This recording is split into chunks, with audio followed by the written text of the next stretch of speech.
You're good, Joe. Good morning. It is 9 o'clock on Monday, June 13th, 2022. This is time for the fiscal year 23 preliminary budget workshops. We're going to start with the county commissioner's proposed budget. I have Commissioner Smith. Also joining me is Commissioner Van Beek, Monica Reeves, our deputy clerk. Joining us today is Clerk Yamamoto and Controller Wagner. Our public information officer, Joe Decker, is also streaming this budget workshop live, which will be carried forward on our, I believe, our YouTube page.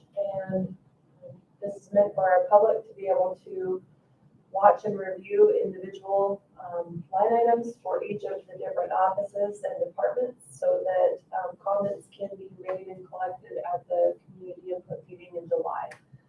So at this time, to review the commissioner's budget, as part of the elected officials, that's remaining the same. And it does show an increase. Is that including like raises? So, Madam Chair, the 2022 amended amount, specific on the elected officials line, that was before the compensation program adjustments. Oh, okay. The compensation program adjustments are on a separate line. You'll notice 2022 column. Oh, right there. The 33,963. Okay, so it's 309,000. It stays level. If you add those two together, you should be very close to that. Okay. 309. And then for the regular employees, are we not talking about any type of compensation increases at this time? At this point, we haven't included any type of a COLA or step. That has not been included at this moment in time. Okay. And Commissioner Van Dijk, do you want to weigh in on any COLA adjustments that you could support this year? I haven't had a chance to look carefully at that. Last year, what I looked at was the index for the federal level, which started out, I think, closer to 7% than 6%, but I don't have any recommendations. I feel like before the community input meeting, we should have some type of recommendation so that the public can comment. Okay. So I think that we should maybe, as the sheriff, and he's coming up next, has he thought about any increases that he's proposing? We can ask him here shortly. All right. Okay, so we'll come back, and so for now, there is nothing included in the budget for a COLA or merit. And we would like to add some additional funding for a chief operating officer to the regular employee line. And so including the elected officials and the regular employees, we would have a total in the A budget of $795,606. For B budget expenses, they're all standard. We did not change or add any new line items. So some cellular reimbursement, advertising for the public hearing notices, bills, mileage, parking for training, hotel, gasoline. The budget for education and training was brought to $6,000. The last fiscal year 22 amended budget was $6,600. I'd like to put on the record that this money should be invested in our regular employees this year versus board training, our admin, and even potentially the chief operating officer should utilize those training dollars and further help them. We haven't invested in their training in a while, and I think that is really important for their ongoing success. And I think we increased the we did increase the subscription amount so that we could add the Statesman subscription. And I just doubled the cost of what we were paying for the press. There are promotions going on right now for the Statesman. I signed up for 4 months for $4. So yeah. And we are not, per IT, we did not have any computer equipment needs this year, so there's a little amount for just some incidental small office and computer equipment, and then no additional office furniture at this time. So is there any recommended changes or comments on the proposed budget? Madam Chair. Commissioner Gandy? I think the board's done a good job. The numbers for amended 22 and budget 23 are for the most part constant with the adjustments that you laid out. There is a small amount because sometimes, as Zach has pointed out, you think you can get it all, but something may, so the margin in there is not big, but if we had a computer, something go off, it would be included in that.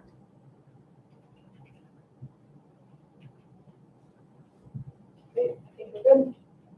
Any other comments? Yes. Okay. So I would say too that the board invested in upgrading this commissioners meeting room last year, and there will be the second part of this, which would include the front office area and this piece behind the wall, which will be put in the facilities budget. So it's part of this, but it wasn't. Right, that'll be in their presentation. Okay.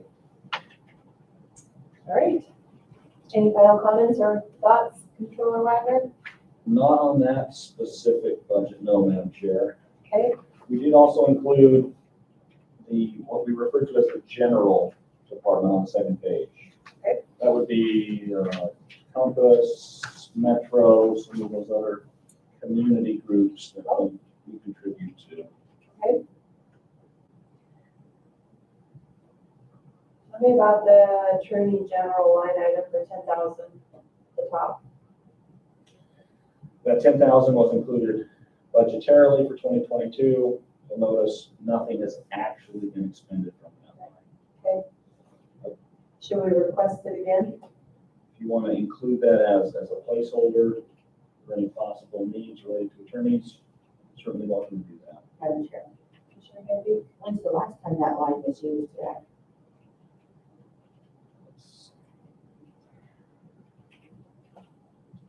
It wasn't used at all in 2021. So there should be a bill that came out of there for those miscellaneous charges for that Middleton attorney issued the impact area. Did that come out of miscellaneous professional services, possibly? Oh, maybe it did. Although that amount was over 5,000. It was paid to Givens Persley. I can't remember. I'd be guessing. I don't think so. I don't think the SCP did. Was it paid from the tort fund, possibly? I have no idea. I know that, it wasn't a tort, so I don't know why we would pay it from the tort, but you get to take care of all that, so I won't question it. But I do know that we had that Givens Persley expense from the impact area. There was a question a few moments ago about when we last used the attorney's line, Yep. and that was 2018.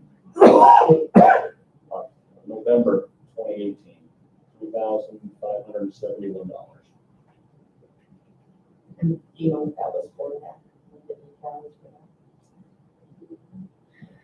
I'm guessing, was that maybe a bond? Did we have some assistance with running a bond around that time? We're calling Troxel.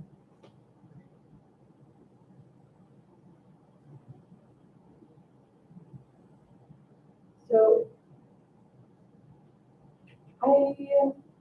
I'm okay with carrying forward another 10,000 in case it's needed, but I also, if it's not being used, it's something that they can open a budget for if they need an attorney, right?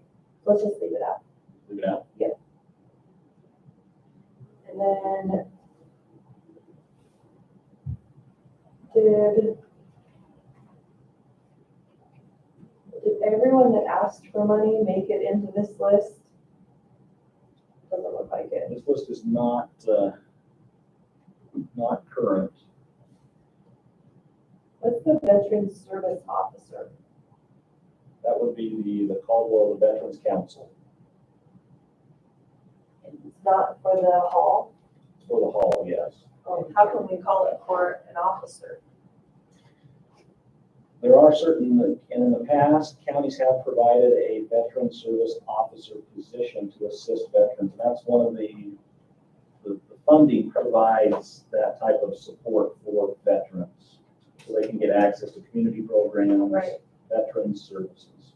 So it's a person that just sits down in that chair and not just sits, but he provides assistance. He's manning that building for veterans that come in. That was presented like 2 years ago, Chris. Yeah. The board agreed to provide funding for them. Okay. And then I wasn't here for the Metro, but was there requested 125,000, and did we want to continue that amount? It was 125,000. And we said, I was gonna submit that if we could schedule a time to come back to this, the board has not had a chance to deliberate. Some of these, as has been indicated, have not been included, some of them were significant, and then just the amount of ask this year is pretty big. Some of these went up significantly. So I would want to be able to do that where we've had a chance to talk about those. So it is scheduled right now. Do you want to go? I mean, we've got plenty of time. The sheriff is supposed to be here at 10. So, sure. And that's, you're right, that's the whole point of having them up for live, and you just haven't had a chance to coordinate it all after those. There's that one that we just scheduled to, Aaron St. George. Okay. His request is, but and that might come in, is that in Anderson's budget? I don't think it is. That's for the behavioral health. Madam Chair, Monica, thank you. Yes, that has in previous years been in the indigent budget. Oh, it has. It has. Okay. The county's authority to levy property tax for an indigent fund has gone away. Yep. So we want to continue funding both the community clinic and also, I believe it's Genesis Health. They're going to need to reside here in the general department in the current expense fund. So they're only going to continue providing funding. They will be included on this page, on this list going forward. So that would be Genesis. Which is different than, Madam Chair, than the Serenity Wellness and Mental Behavioral Health that has not presented numbers yet. And they missed the deadline, right? And I think that you were out last week, and they asked for an extension, which Past the deadline. we had Metro Community Services pass the deadline, and there were others that were past the deadline that we accepted. And Jack was gracious enough. I asked you a couple weeks ago if you were willing. They thought they would have the financials last Friday, and so I don't know how that fits in, but Okay, it's presented in the past. so the ones that are like human services, like providing for people that are in need, would be YCAP, Man Family Justice Center, Jesse Tree, which was ARPA, so we're not doing that one right now, right? Right.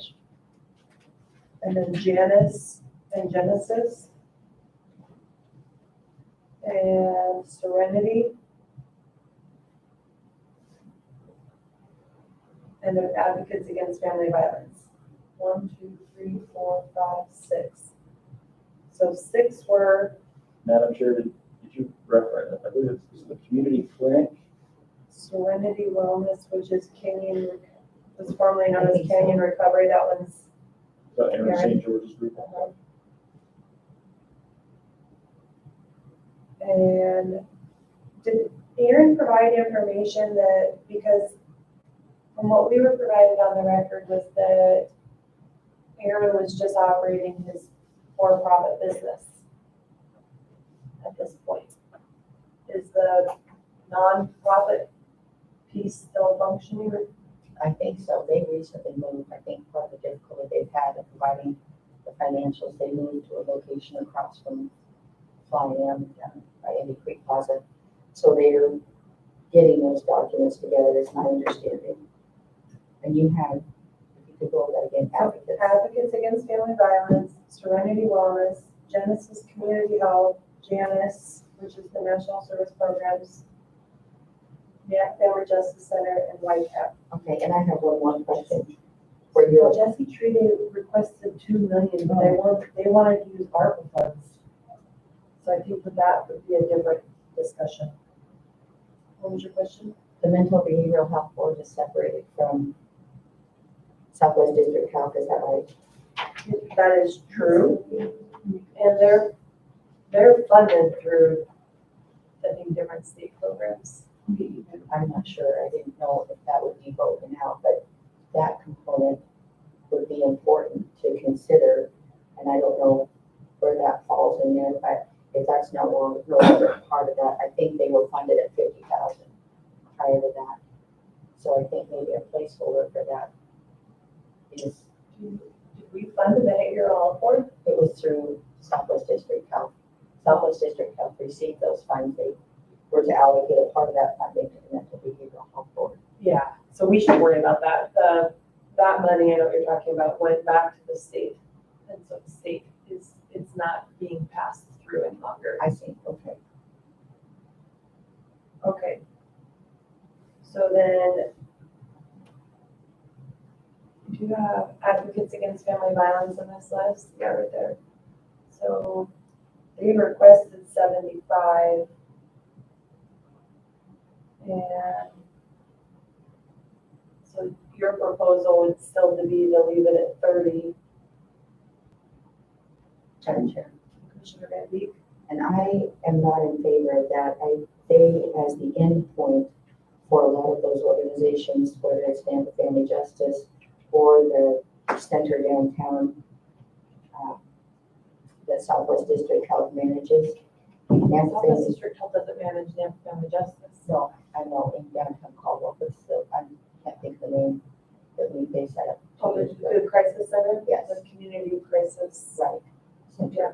So for that, Western Idaho Community, right? WICC. so I submit that where they're providing affordable housing for people that can only reside for 23 hours and 59 minutes at those acute care centers, that they need the funds that they're requesting. They had funds taken away in 2018 and given the name of Family Justice, who we, as we see it, great organization, but they're being subsidized by the city of Nampa. And this, I don't think any city. I don't think it's fair to say that they're subsidized. I think that Nampa funds them. So Well, they're like, they would be regular employees operating for Nampa. So it's funded by Nampa. So if we don't fund it, Nampa is still going to fund it. on Nampa Family Justice. Yeah. Right. Yep. Yes, and we're saying the same thing. And all I'm saying is that their shelter, which meets the acute needs in crisis for 23 hours and 59 minutes, when they're passed out of that, a lot of that clientele goes over to Advocates Against Family Violence. And they've been very progressive in providing funding, and we heard the same thing from Jesse Tree, that a lot of those federal funding programs have been cut. And so if we want a place for people to be able to have shelter, find shelter that's well-run, I'm in favor of, that's very close to our campus. She works carefully with the sheriff and prosecuting attorney. I was in favor of funding them at the requested amount for this year, because they had the funds cut, and then for those years going forward, they have not had an increase, and they're providing service. Okay.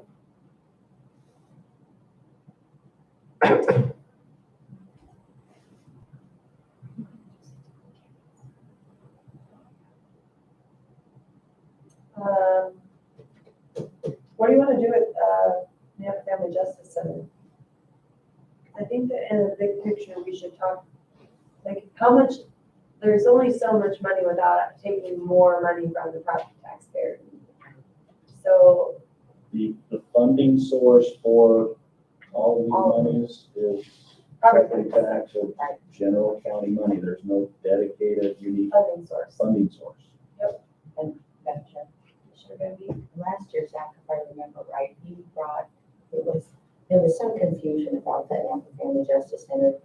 And it went from 20 to 40. But again, when they receive funding from the city of Nampa, and there really are not cities that are contributing to the multi-use that the Advocates Against Family Violence does, I would be in favor of leaving them at the approved amount that we had for fiscal year 2022. And sure, I don't recall Nampa Family Justice formally going to 40,000. The numbers here show Nampa Family Justice Center at 20,000. Right. They asked for 75. She made that request because she basically wanted us, I asked them if they had broken it out by unincorporated versus the city, and they did not. So they were asking us to fund all people that did not live within Nampa zip code. So for 2023, they're asking for 75,000. And we're currently getting 20. Yes. So, and is that confirmed, Zach? Because I thought that it was brought after the fact last year, and it seemed like it went, that they were issued 40. Are you confident that it was just 20? I'm very confident it was just 20. Okay, thank you for that. So I am in favor of holding that. Okay, so if we hold that, and we want to increase Advocates Against Family Violence, are you okay with increasing the tax burden on that? Well, I think we need to finish looking at it and then maybe get down to the numbers at the end. How about the Metro? Because Metro, that's a lot for Metro community services. Thing is, and their ridership was way down. They were at 6,000 and they hope to be up to 13,000, but it's been significantly impacted. Just in case, will you pull that microphone closer to you since we're streaming it? I don't hear it pick up. So say that again. Metro Community Services presented, they were one of the last ones to present, I think it was last Thursday. And their ridership really suffered during COVID, and they're going to cut a couple of their programs back just to be able to focus more. So I think that we need to look at some of these because they're overlap services, and if they could work together in the community to coordinate, I think that would be a good thing. Metro's been at 125 for A long time. Yeah. And where they're not showing that they've increased services, that's one that possibly could be cut. So Compass can't be cut. Madam Chair, Compass could be cut. It cannot be cut. We have an agreement with them, and we would not have a seat at the table any longer if we did not fund it at the full amount. And that one, having a seat at the table, when you think about so Compass funding amount is it's less than what we fund Metro at. And the amount of money that comes back to the constituents in the road projects, that is a return on the investment that we've made to our constituents. The money that we're getting back from Metro participating at a higher level than Compass, our board is not participating in the Metro meetings. I don't see that return at that level. And to continue funding Metro at a higher level than we are, we have a high demand for helping those in crisis. So listing off those again, the Advocates Against Family Violence, Serenity Wellness, Genesis Community Health, I'm not sure about Genesis, Nampa Family Justice Center to a point, they'll be funded through Nampa anyways. And Whitecap needs to be considered. The services that Whitecap is partnering with on other organizations, they should be considered. And I understand what you're saying, Madam Chair, and that's the same argument back up to the advocates. They have a mobile program. They have things that are similar to everything else that we're seeing for the very service oriented. And it is a subsidy assisted program, but that's a bigger ask, and they don't provide shelter. So what did Metro say that they were going to use the money for? Weatherization, concierge services, Meals on Wheels, and I think their Echo Seniors program, they are getting rid of the food pantry part of that, which there's a lot of that in the valley. That's a lot of what ICAP does. That was what I heard, and they serve seniors, the disabled, and the financially limited, so indigent type of services. But again, there seems to be a need for. I almost personally, like, I think we could take Metro and cut it back to 50 or 75,000, and that's a significant investment still into Metro. And then help fund YCAP at an amount. I mean, if you compare the work that YCAP is doing and the number of people that they helped compared. I mean, we can't fund YCAP at 200,000, but if we help them. Madam Chair, for the record, what do they do? So YCAP is significant in,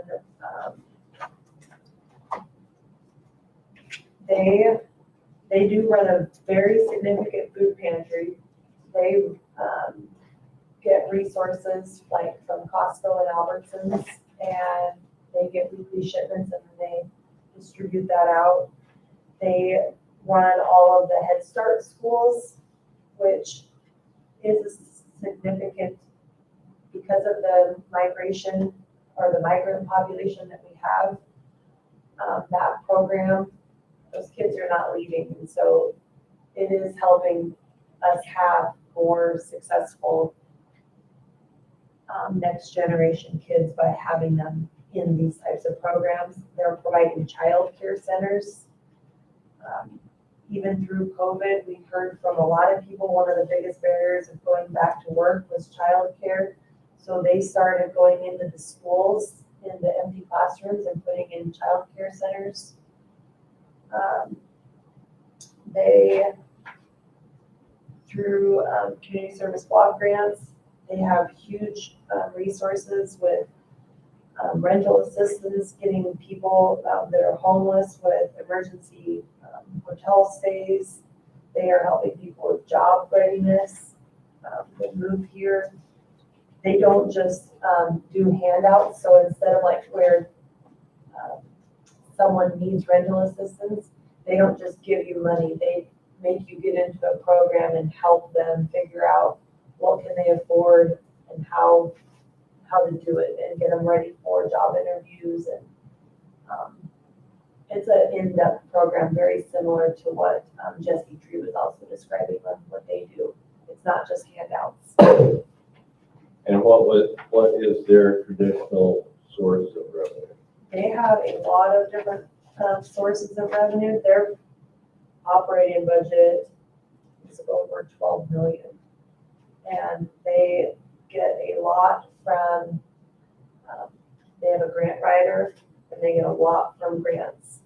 The gap that they really had was they expanded from downtown Caldwell into a tiny little building to a big storage, a warehouse, where they're able to provide more. And that was what her need was. They did not have a funding source to cover that location.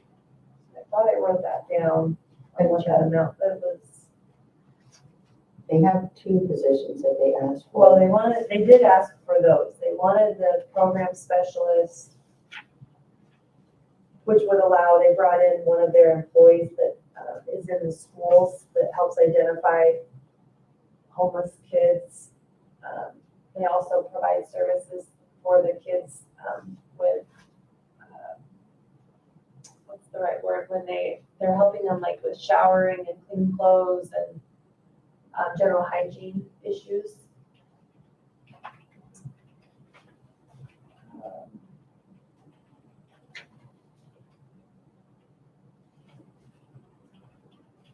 My question would be, they have operated without our support, Right. and, but with their expansion, Yeah, whether it be the warehouse or programming, personnel needs, my question would be at what level, for instance, at the 200,000, I guess it takes care of what they need. And just throwing out a number, at the 50,000 level, is that a help, or does that still leave something short as far, in other words, does something need to be funded fully or not? I don't think fully. They wanted to increase they had a need to add additional employees, which they did have a funding source for. I don't think we should fund those positions. Madam Chair, Commissioner Maybe. but if you look at that youth program providing structure and support for at-risk youth, Yep. there's a lot in that, and that was the direction I was headed. Even if you gave assistance, they have one person doing it now, it's youth in crisis everywhere. But that position would be 54,225. That would be a start, and historically, you were correct, we have not engaged at any level with YCAP. They are a subsidiary, or at least part of the Church of Jesus Christ of Latter-day Saints, making obviously a tremendous difference in the community. But if we even look at that position to give her help so she didn't have burnout, that would be a place. And Zach, I don't know if you have any thoughts on that. And I do want to come back to answer that. It's 48,000, which is what they needed for the warehouse rental costs. And then the new position, But they've already done it. yes. And so that's why they called me though, because it was kind of we have to do this. If you saw their food lines in downtown Caldwell, they were spanning across that empty lot 2 times a week and filling up the downtown. And their warehouse, they couldn't store the food. They couldn't stay there. And so they've been looking for a long time. And so they kind of just said, we're going to take a chance and we have to get the building. Otherwise, I think they would have failed. So yes, they already did it. So, Madam Chair, from my standpoint, just to give you an idea of where I'm at, is number one, this table's listening. For the clerk's suggested budget, we have not made any decisions on this as of yet. And we are listening. We've sit in on those meetings. We're listening to where the board is at now.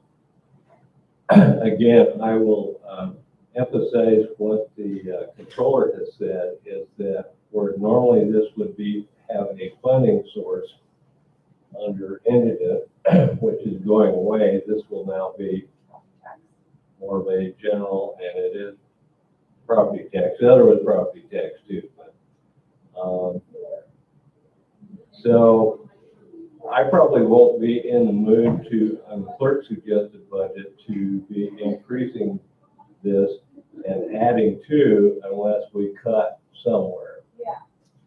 So if we could, we still have some time here. I think maybe it would be worthwhile from an efficiency standpoint to talk about what we are not going to do. Okay. Not going to do, I think the main cut area would be to cut back Metro.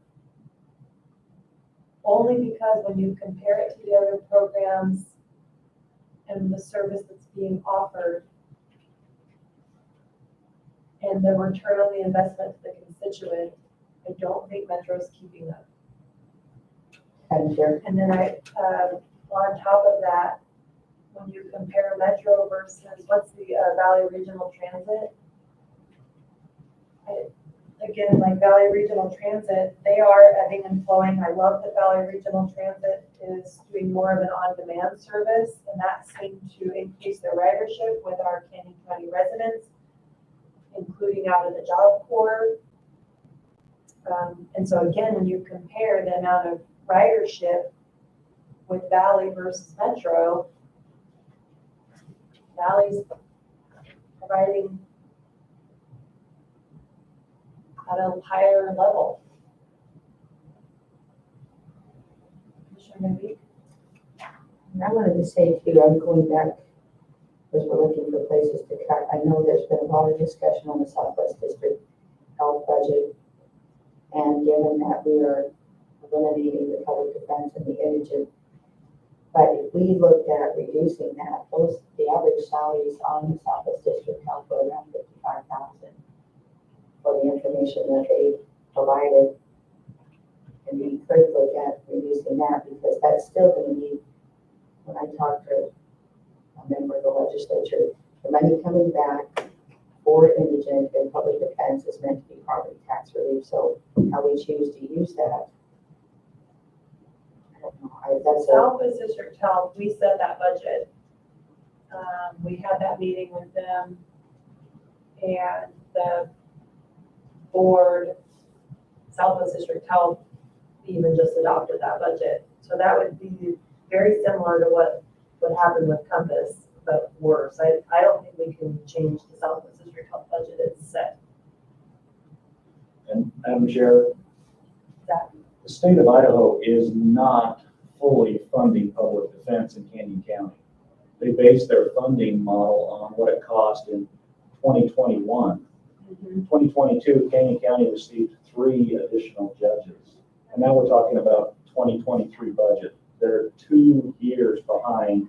They're likely going to be $1 million short in Canyon County alone. The state is not fully funding public defense in Canyon County. A share of that is still going to fall on Canyon County taxpayers. Thank you for that clarification. But I think it would be helpful to have some direction on Valley Regional Transit.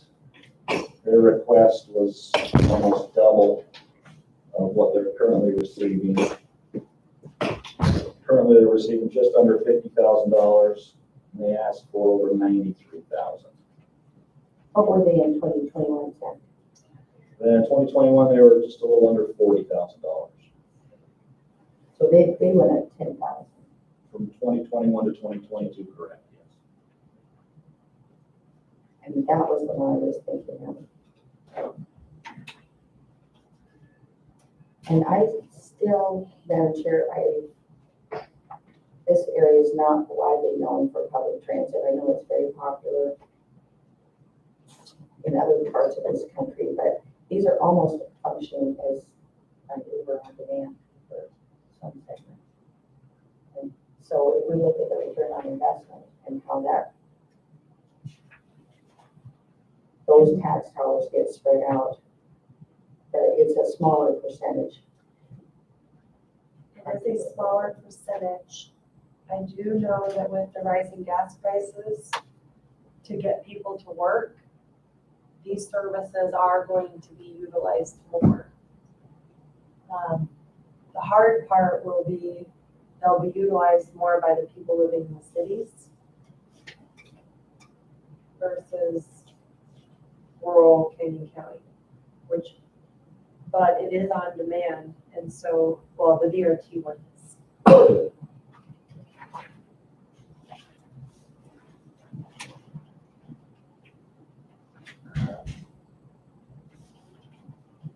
And their funding request, they outlined it in their proposal. They based it off of our ridership usage specifically. But and they charge it for free of service. And so part of me thinks that we should just leave it at the same and encourage them to implement some type of fee. Fee for service? Yes. Well, we had that discussion last year too, that something, because nobody rides for free. And if they are riding for free, then other people are paid for them to ride for free. So I'm even in favor of that suggestion and putting them, if we're looking to balance this at the end, similar to what we approved for fiscal year 22, then we could take them back down to, when we funded at 40. I'm okay with that too, because there's just such a need, and through COVID, wrapping back, our domestic violence and the crisis that we're in with our teens, they deserve, that's where we're in crisis right now. So if we're gonna use some funding sources, whereas people should expect to pay for a little bit for a bus ride, even with gas prices, if it's partially funded through some user fees. That makes sense. Mm-hmm. So then for Metro, So Valley Regional Transit, you're saying 40. 40? And then I didn't have the opportunity to sit through the Metro meeting, but did you guys last week? What level would be your recommendation? Madam Chair, these are difficult decisions for you three to make at some point. All of these groups do a tremendous amount of good in this community, and their volunteers, the employees dedicating their time. Fantastic what they do. Metro, they've been around $125,000 for many years. My personal feeling, my impression that they do a tremendous amount of good for those that are advanced in age in our community, helping them with all different types of needs, transportation needs, social needs, interaction needs, emotional needs, helping them with their pets. They provide a wide array of services that I think are very beneficial to our older aged community members. Very well, they help out with meals on wheels, I I think. think they do Only provide to some Middleton. Caldwell has their own program. So Metro does a lot in Ada County. They mostly do Meals on Wheels for Ada County and then Garth Valley. And my impression was, from a personnel and expense standpoint, I think they do a pretty good job of how they operate. It's like their total budget is 3.8 million.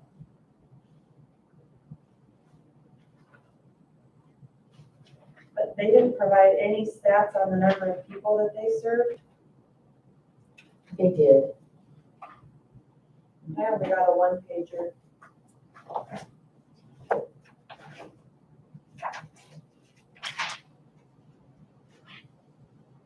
Okay. 14,000 before COVID, 6,000 people in 2022. By the end of 2022, they were hoping to get to 13,000. In 2019, there were 24,000 boardings for their transportation. In So 2019, yes. there was 20. So in 2019, it was 24,000. 2020, 14,000. So they dropped 10,000. 22, calendar year 2022 was 6,000. And by the end of this year, they hope to be at 13,000.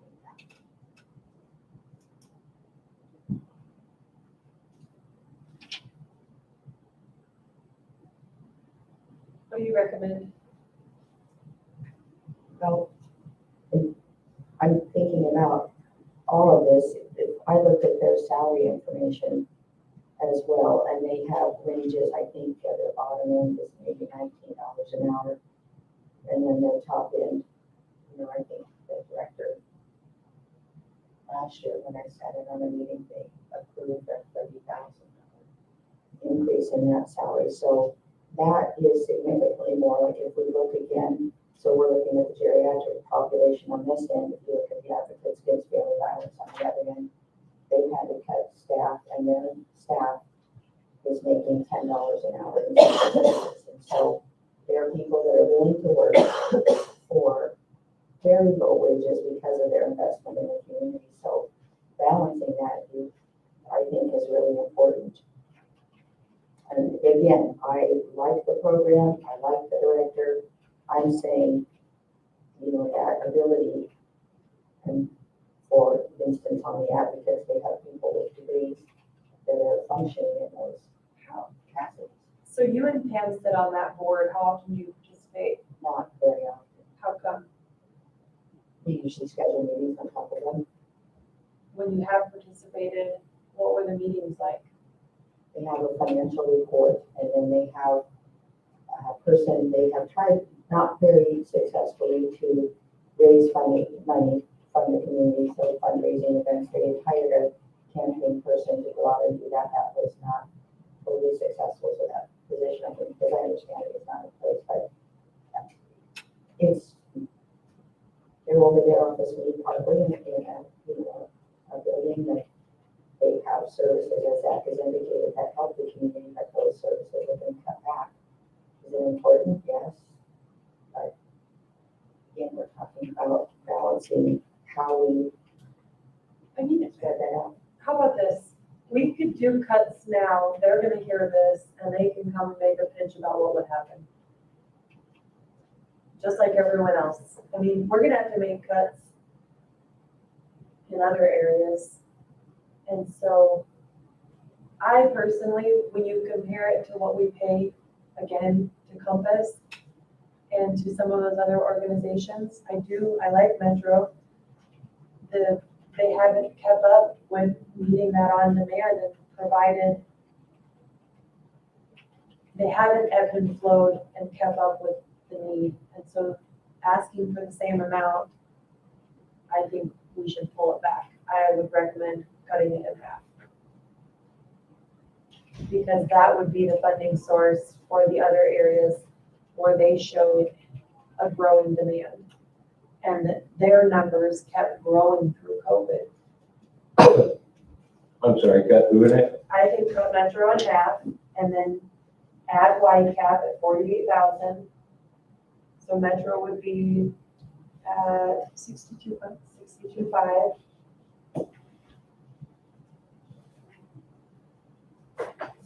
And then you add in YCAP at 48,000. You're adding just the warehouse space, I mean, yeah, I'd love to add the person, but here's, in my experience, I went to the Middleton Food Pantry meeting, and they have volunteers, and people are donating gas cards and all that, but the food that they pick up, those volunteers pick it up regularly from those businesses where the expiration dates are close or at. And so, yes, I would rather have the money dedicated to helping them work with youth in crisis. I mean, that's been the pitch and what we've been hearing. so then, and then let them find a way to fund the, I would, it's what Chris has said, they've been doing that anyway. the YCAP, then 54,225. 54, so that would be for the, It's a person to assist in the schools and the programs as a resource person where teams can go and get help. So I'd rather find a person than a place. That's me personally. okay, at what level? Their position was at 54,225, but I can tell you where the breakout is. That's on page 3, 54, 225. So can we just say 55,000? Yeah, so it was 38,625 for salary and 15,600 for benefits. Okay, I am supportive of that, Madam Chair, that was YCAP. YCAP. And then And what? at 55,000, which would support, because we are in a crisis with our teams, it would support, The YCAP youth program yes. for at-risk youth. And they did a great job providing the number of people, like the volume of people that they're helping, and the reporting was great. It's gonna be cheaper at that level than it was an adult incarcerated. So it's cheap. Appear to be making a difference in the community.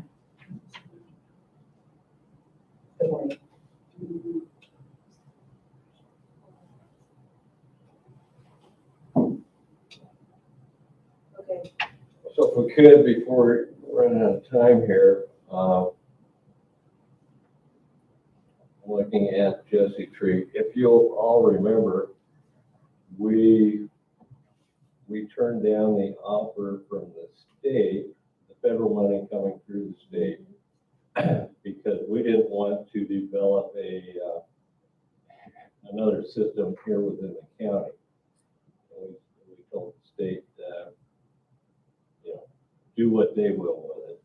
So Jesse Tree is asking for $2 million, and given the situation I just detailed, I've got zero interest in that. Zero interest in the Jesse Tree one. And that's another one that's never funded. And they were asked if, They should have went to the state. I think that they did try to go to the state, and the state wouldn't do a pass-through. Yeah, and that's their problem. It's the state's, yeah. Yeah, And then what she said was now the state's gonna give that money back to other states that'll spend it. So I do think the state failed. And so to ask totally agree, so to ask our taxpayer to but it's make not up, on us. right, to make up for that failure. So we're good with, strike that. yes, and then Madam Chair, Can I just expand on that? Because our ARPA funds, are you certain we're gonna be able to do revenue replacement on the remainder of them? Yes, I am. And so then that will help us fund our expansion needs, which again, that is taxpayer relief because the taxpayer would have to pay for those expansion and growth to keep up with our growing community. And so, okay. Madam Chair, the county was allocated emergency rental dollars. We felt like the most efficient way to get those dollars into the people's hands that needed them was to allow Idaho Housing and Finance through their established channels to make that happen. To the tune of millions of dollars that the county allowed to flow through to the state. Okay. To do it another way, we'd have to set up an office to do Right. that, and it just doesn't make any sense whatsoever. Okay, also on, where am I at here? Canyon Recovery Community Center.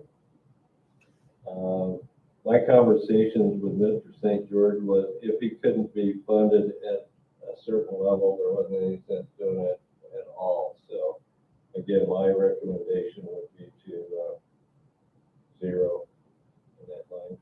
can we receive his financials? Is that okay, Chris? If he can get them in a reasonable time? I do think that they're providing services for people. And again, he evidently has a successful operation. I don't know that much about it, but I'd be interested in holding. I understand what you're saying, but I think they're providing services that are needed. So I would want to hold on that one. Can I ask it on a different one? Let's finalize that one. We haven't heard from him, but even his financials last time showed that he wasn't making it. And he was subsidizing it through his private business. And so I think at this point, until we've heard from him, I don't know why we would fund it. And Madam Chair, I was unclear if he was going forward with Canyon Recovery or if he was consolidating everything into Serenity. So I guess maybe we can wait and see. Because I don't know. Okay. Ready to jump to another one? Yep. On the West Valley Humane, that maintenance line, if we look at maybe a 5-year average, we put a lot of investment here recently because it was behind, but what if we cut that one to 50,000? Because that's historically what the average has been. Which one? And it's for the maintenance line for the West Valley Humane Society. So that one's not in front of us today. Madam Chair, no, that's within the Facilities budget. facilities Yeah, so budget. let's talk about that then. Okay. But we need to fund the roof. And so maybe just think about that. Yes. The one, there was still discussion on was the canyon soil. And that was money to help development services with water issues, but can that one be put into DSD and part of those? I mean, that's a planning position. So can we move Canyon Soil to development services? Madam Chair, maybe that's not a bad idea to ask. I wouldn't want to increase. You were the one that had the post-meeting conversation with them, and I did not hear that they wanted to pick up additional tasks on the water. But we can charge them with it. I get that they don't want to, but per state statute, we have the ability. That's our mechanism. They are the district that would help development services with those decisions. They have the expertise. And so without funding a separate position, they are our organization that would help make those informed decisions. And what statute are you citing? I might have to look that up again. Josie Erskine serves as the head of the Soil and Water Conservation District for Ada County. And I'd have to get the specific statutes from her, but she indicated that the Ada County Commissioners, per state statute authority, often delegate work to them. And the end goal in that, so you have, can you redefine that? Because if the end goal is to tell at the end of his career farmer to plant something else, Nope, I wouldn't say that that's the end goal. The end goal is to provide information specific to parcels of development. Just facts. It's not to tell someone what to do, it's just to provide factual information. And also on water issues. We don't have anyone that can provide factual information on that. and I was talking to someone and they said that University of Idaho has mapped all those water systems, so that would be something to check out where they're vested in that program, and I think we would have more success with someone that wants to do that kind of hydrogeologic work than people that are, I think, for looking at their funding and what it is they provide to the community, which I'd have to look back on that 15,000. I think that is the no-till bill ability. Yeah, but they can do so much more than that. And that needs to become apparent, that we want them to be more than just the no-drill till. If you look at what Ada County does and the information that they provide to their commissioners compared to what ours does, it's dramatically different. And so being able to help start transforming the Canyon Soil, Water, and Commission into working more collaboratively with development services, I think is a benefit for future commissioners to have more information. And I don't disagree with what you're saying, but I haven't seen it with that. This is the first time that I've heard any of that information, and I don't have the benefit of looking at what Ada County Soil Conservation District does. So I'm gonna. Can we look into if that line can be moved to development services? Madam Chair, I'm not comfortable with that You're not? at all, no. Okay. I think development services, the design of that from an accounting standpoint is to match specific costs to developers and builders with specific revenues and fees. But the new ask, if we want to increase the level of funding, because we're going to direct them to help with the water issues, that is specifically tied to development. It's not countywide. Madam Chair. I'll let Zach speak about it. Yeah, I guess I'm not clear on how that's directly tied and on our ability to direct Canyon Soil Conservation District to do certain tasks. So let's come back to it then. I'm going to do a little bit more research and then we'll continue that conversation. And then also let's look into the funding.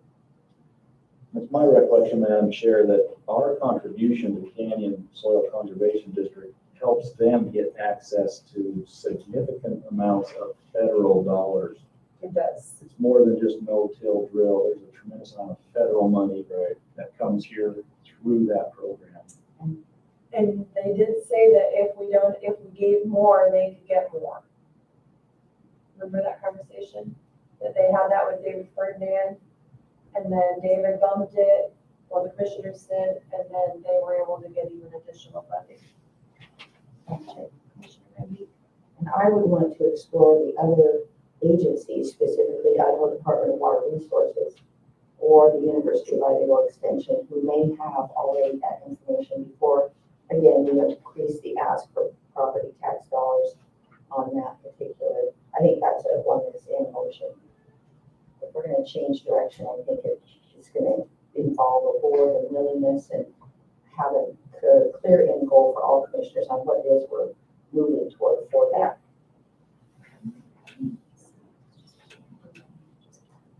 Okay, so let's wrap this up because we're out of time and the sheriff's office is here. Advocates Against Family Violence, they requested $75,000 and they had significant budget funding sources cut. Correct. So I think I would recommend moving forward with the 75, and I would love community, whoever's watching this in the future, I would love your input. And then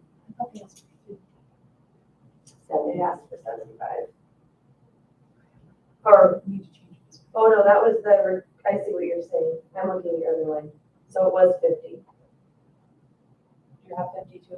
Well, I have two things. I have two lines that say fiscal year 2023 requested amount, and we can look and see what they have.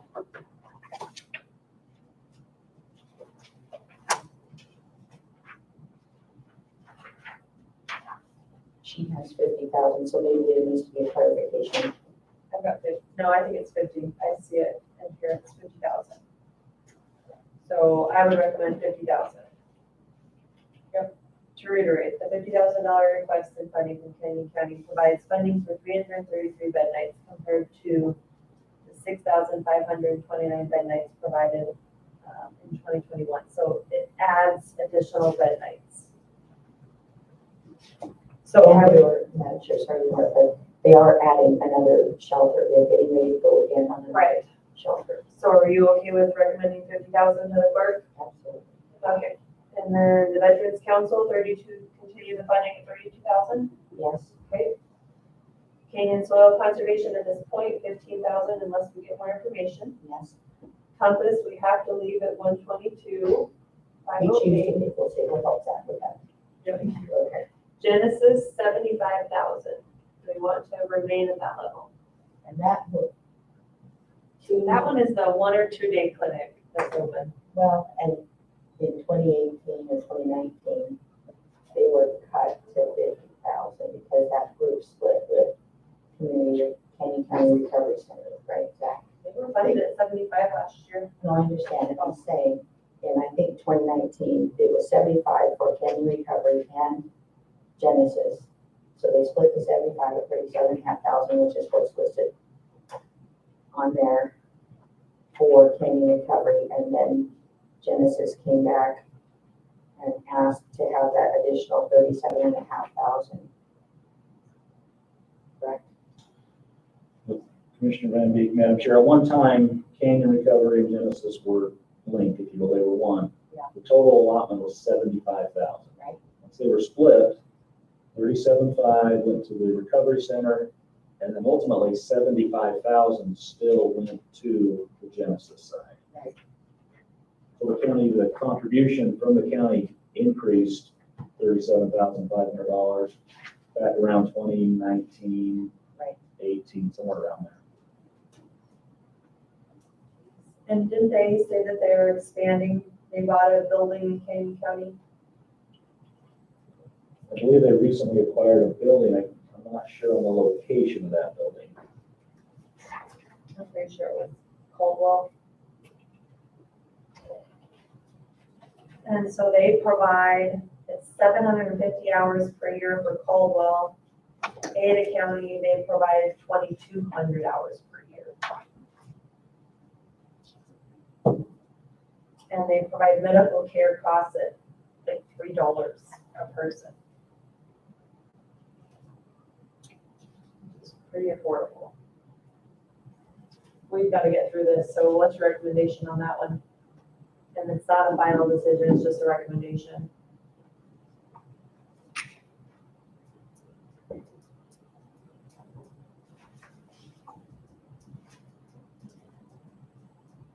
Well, I guess for any interest in moving forward, I would reserve the right to look at that. But you are correct, they are expanding services, so maybe hold and then go back through more carefully to look at the return on investment in the number of citizens that are helping. So hold at 75 at this point, okay? And then Janice at 18, that hasn't changed in a few years, they requested the same amount. Good. Yeah. And then Jesse Tree, we're gonna not do the ARPA funding at this point. And then Napa Family Justice Center, I don't think that we should go beyond the 20,000. And I guess if you were looking to balance the budget, because this is focused on primarily finance or the group, I mean, we could look at. And her request was at 73,000. Correct. And that would be paid for, that they calculated what the services cost for anyone not in the Nampa zip code, which was 73,000. So if we take the 20,000 and encourage them to go after the cities that are using the service. Right. Okay. Mhm. So 20. Mm-hmm. And then Southwest District Health, that number is set at 2.2 million. Treasure Valley Partnership, that continue that membership at 5,580. And I've not been a part of that. I've heard it's beneficial. I don't have any. That's the Correct. the Special Assistant U.S. Attorney Yeah, South. it's really good. Okay, and that's a small amount to pay for that. It's down from Yes. last year. It's an incredible program. Okay. And then Valley Regional Transit, they requested 93,000. I put a little bit ago, our amount was 40,000. Mhm. Okay. And then West Valley Humane, that one, they requested 100 from us, correct? And then the other 100 goes to maintenance. Madam Chair, Oh, no, it's the 200,000. operating contribution is 200,000. Okay, so let's leave that. 100,000 for the building. Okay, so 200. And maintenance will be a topic for We'll talk. discussion. Yes. And then YCAP, we're gonna do 55,000. And then youth court, 10,000. I thought that was a good service. Sure. Okay. Well, and I shouldn't just say sure. We debated cutting this program a couple of years ago. We did get feedback from the prosecuting attorney's office and limited feedback from juvenile probation, but there is a volunteer who's willing to make a difference and dedicates a part of their time. This is just to help cover basic costs. And the program is a diversion program that appears to be helping at-risk youth. So, yes, I'm in favor. Okay. Any other direction? One more comment, sorry, I know we're after 10 o'clock. On the fourth page of the document, Yes. the county still has the Historical Society levy. Has there been any action there for the contributions we make to the Historical Society? Yes, Nikki has been running that and she presented a plan. She's got a phased plan that she's working on that's, she just did Middleton and I know she has another one coming in another area of the county. So I think that she's got plans. So I can follow up with her on Yes, specifics and details there. yes. And when was that one? She's had 2 meetings. It's been a couple months. Remember that? She was in the Middleton area. It was on the, I think Jenna did that meeting, I'll ask her. it's on like the historical barns and, it was some, yeah. And I know that there's been some discussion on that, and I would submit that we need to look at that agreement and partnership because Kenny County is funding that. I think it's fair. I've always thought it was fair that the county is able to have access to and take inventory of what's in there. I think that is a good idea. So evaluating that agreement, that memorandum between the county and city, make sure that that's operating in the best interest for Just the Canyon County Historical Society would be good. Let's just follow up, yeah. In short, let's follow up with Nikki and see what the plan is for 23, and then we're gonna levy that. She's not made that meeting yet, to talk about the agencies for looking for funding. Okay. We're gonna check. Okay. Follow up. And Zach will too. Yeah. Okay. And it is 10:11. I need a really short break, and then we'll roll right into the sheriff's office. Okay. And we are streaming since Joe's not here. Okay.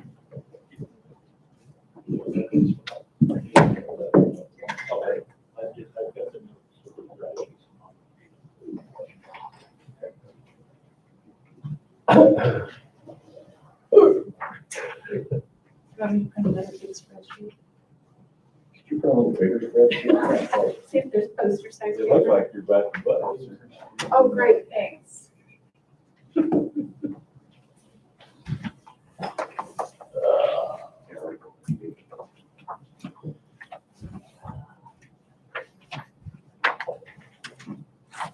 Dave, how are you? Good, how are you? Good.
Yeah, well.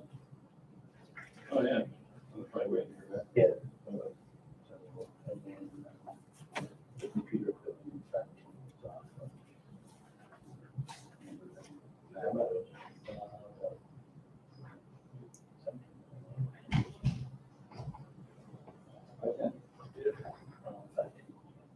Well, you know, everybody will have it.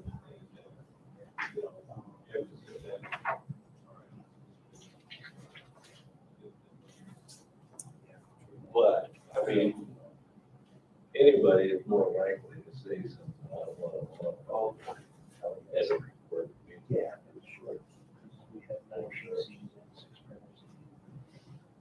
Hi, Hello. how are you?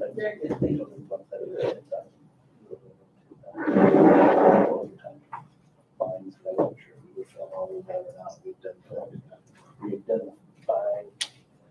Move on. We're done.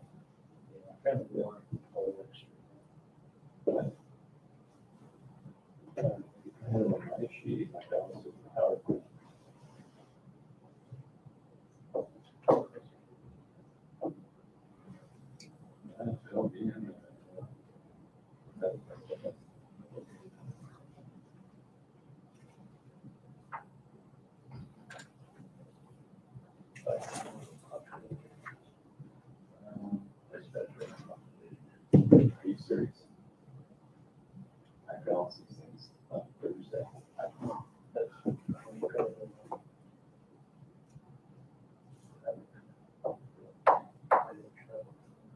All right. But we're good.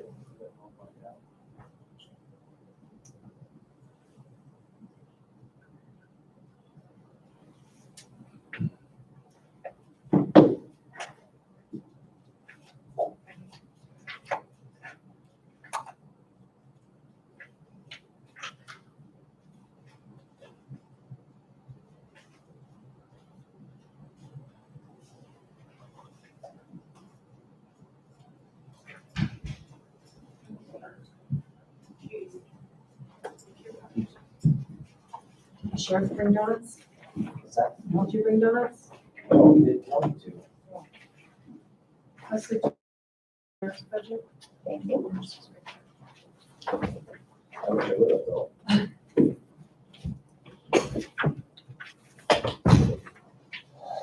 Monica, I'll write on it for you. Thank you.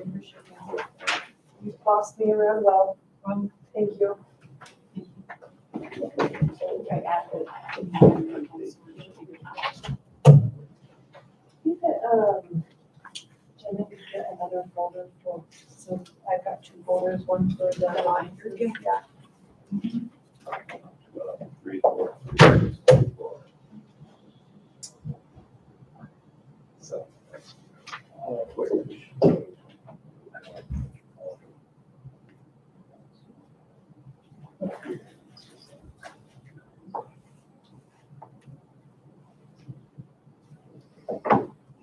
Do you need one last? Are you out? Sure. Do you need 3 or 4? Yeah, no problem. I need a.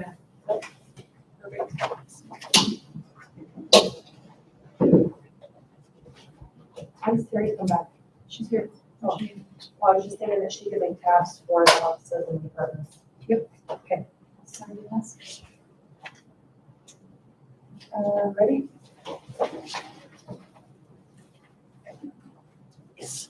Good morning, it is 10:17 on Monday, June 13th, 2022, and this is time for the fiscal year 23 preliminary budget workshops.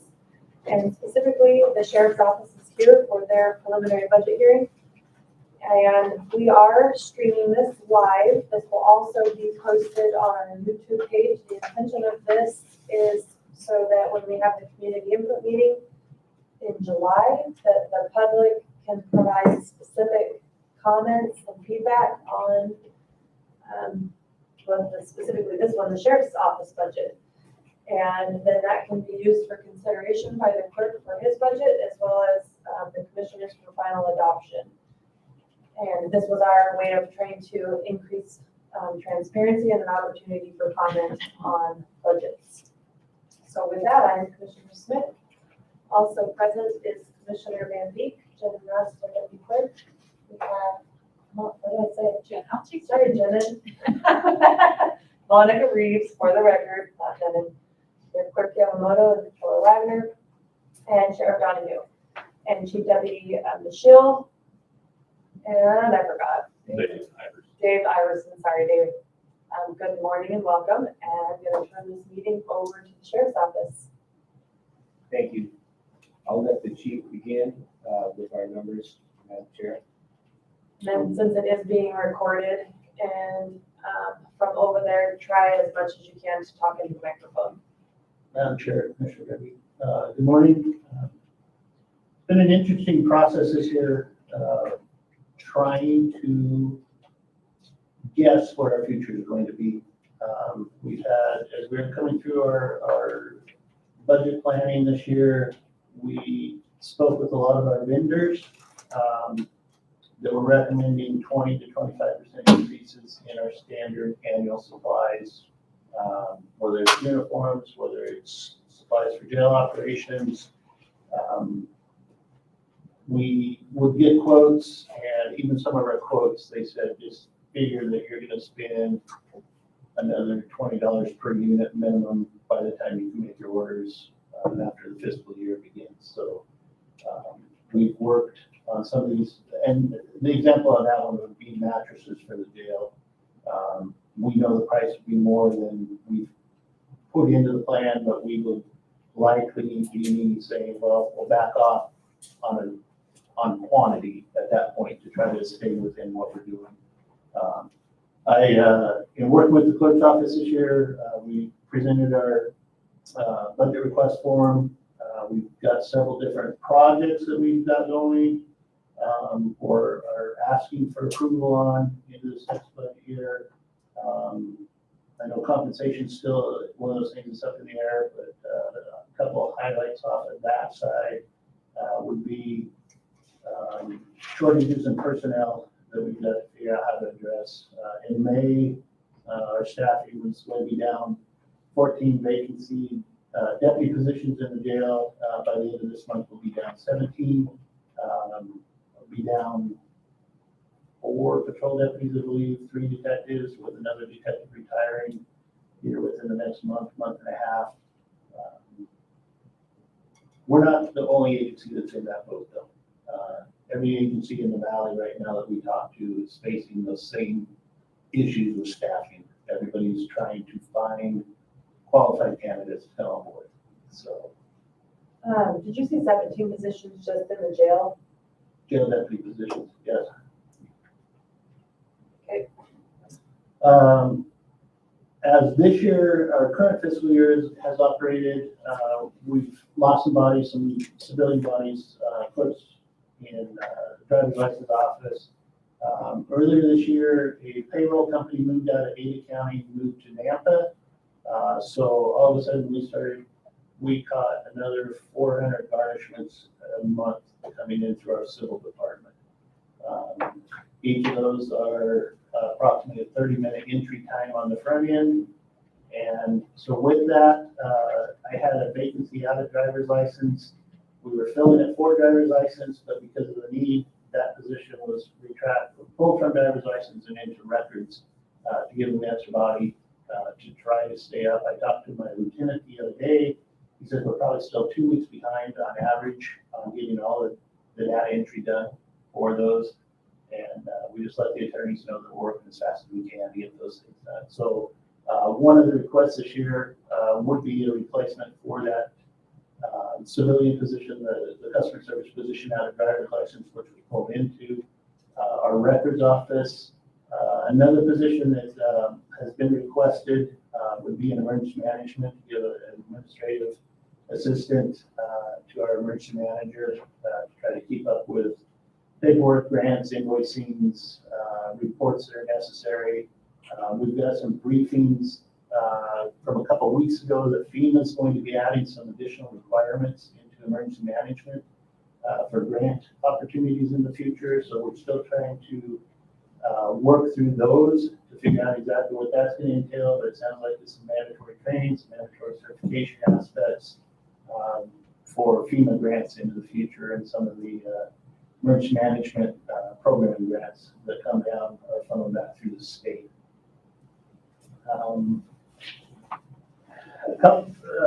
Trying to get to some of the highlighted projects that we have that would fall into the capital asset plans.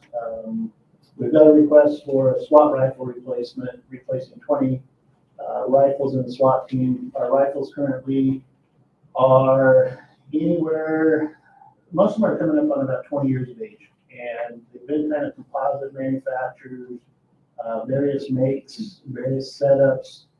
What we'd like to do with these is be able to replace those with one standard platform. The project would include a light system, that would include an optic system, and every rifle would be set up the same way at that point. We haven't worked too hard at this point on trying to figure out what kind of trade value we may have on some of the existing equipment, but there is that possibility we could have some trade value to be able to turn some of the weapons over in a trade opportunity to a manufacturer, to our vendor. Another project we've got going is for the pistols, the current SWAT pistols that we purchased, I believe last year. We went to a new generation pistol that has the capability to put a heads-up display sight on top of the pistol. MOS sight is the common term that we use. So those would be a couple different things there. Fleet vehicles, worked with Mark Tolman on the fleet recommendations.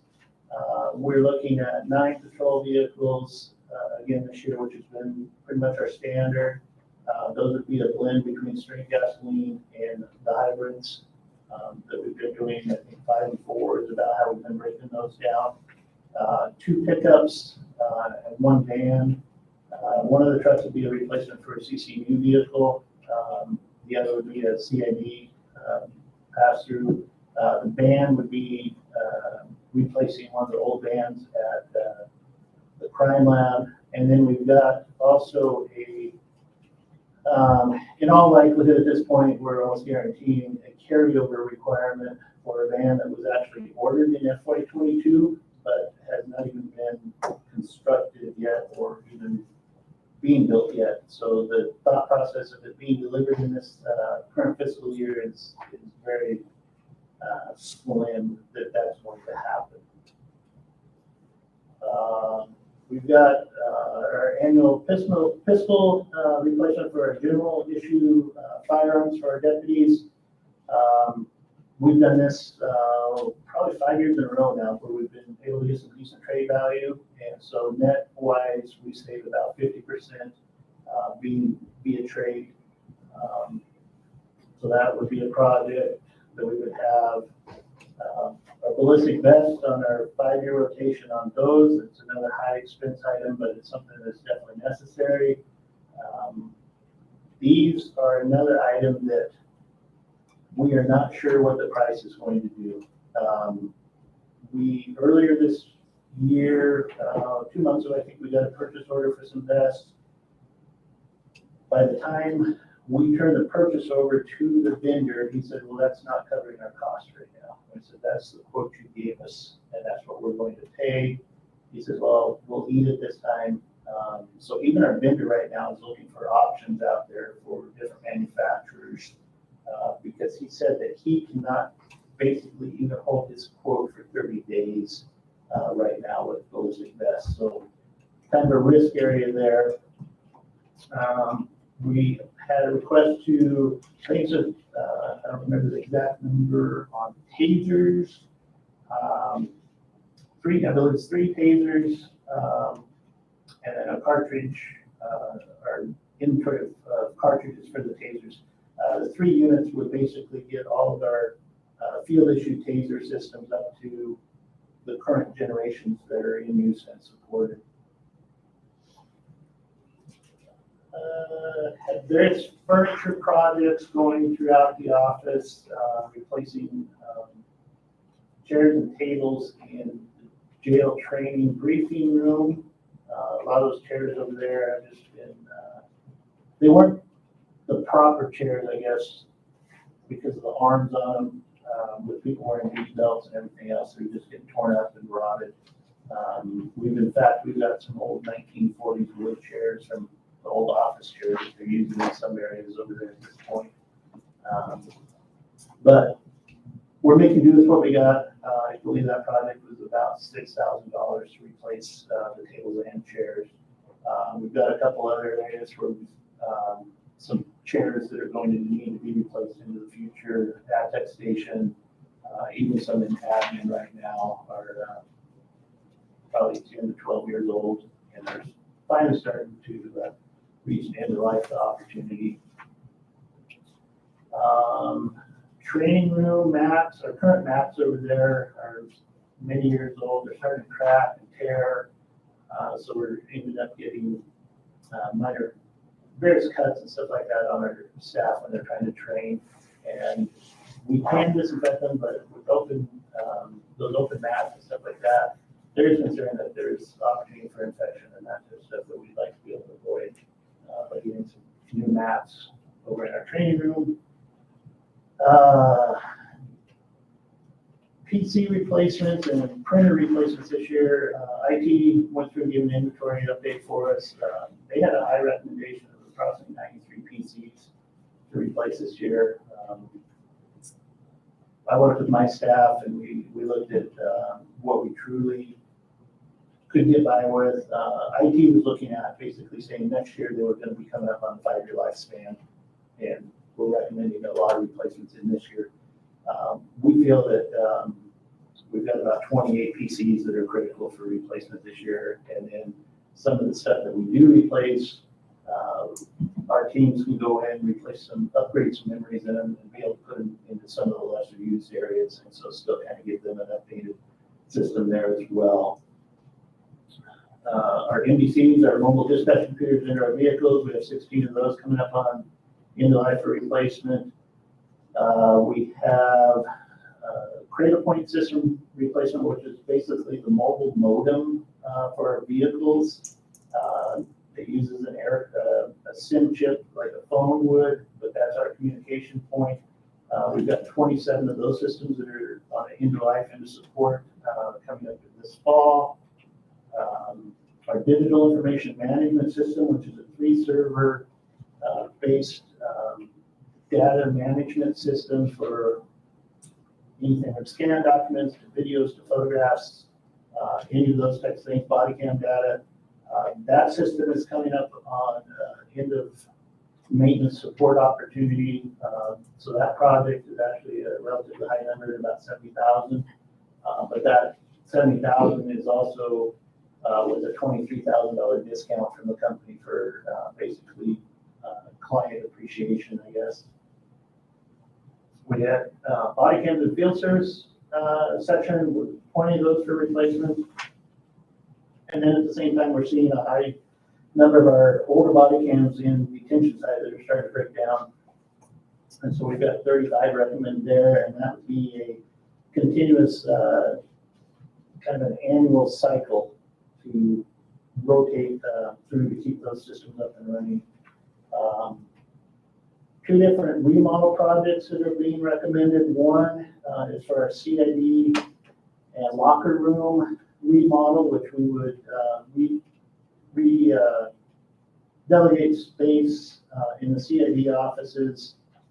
Ricky has been brought in on this plan. He estimates about $35,000 for the remodel, and then our current men's locker room with a shower area and stuff in it that doesn't get used.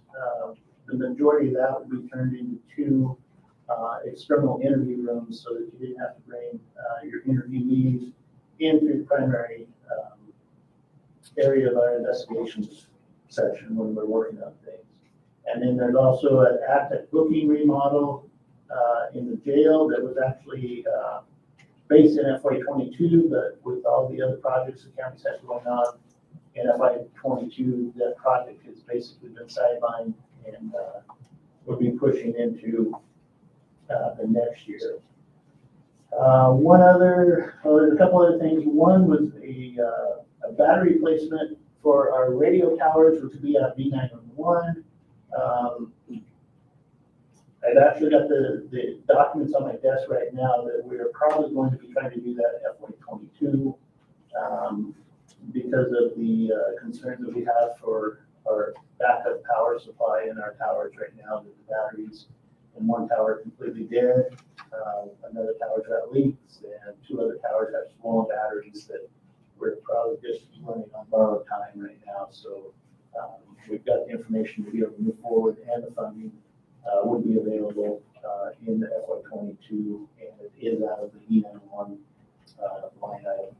One other thing,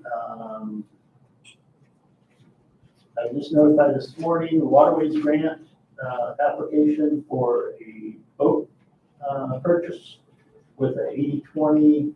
We were awarded, that information will come to the board to accept the award. We were awarded just over $93,000, I believe, on the grant application, and we've got about a $24,000 match, I think, someplace in that would be requested in the budget for that.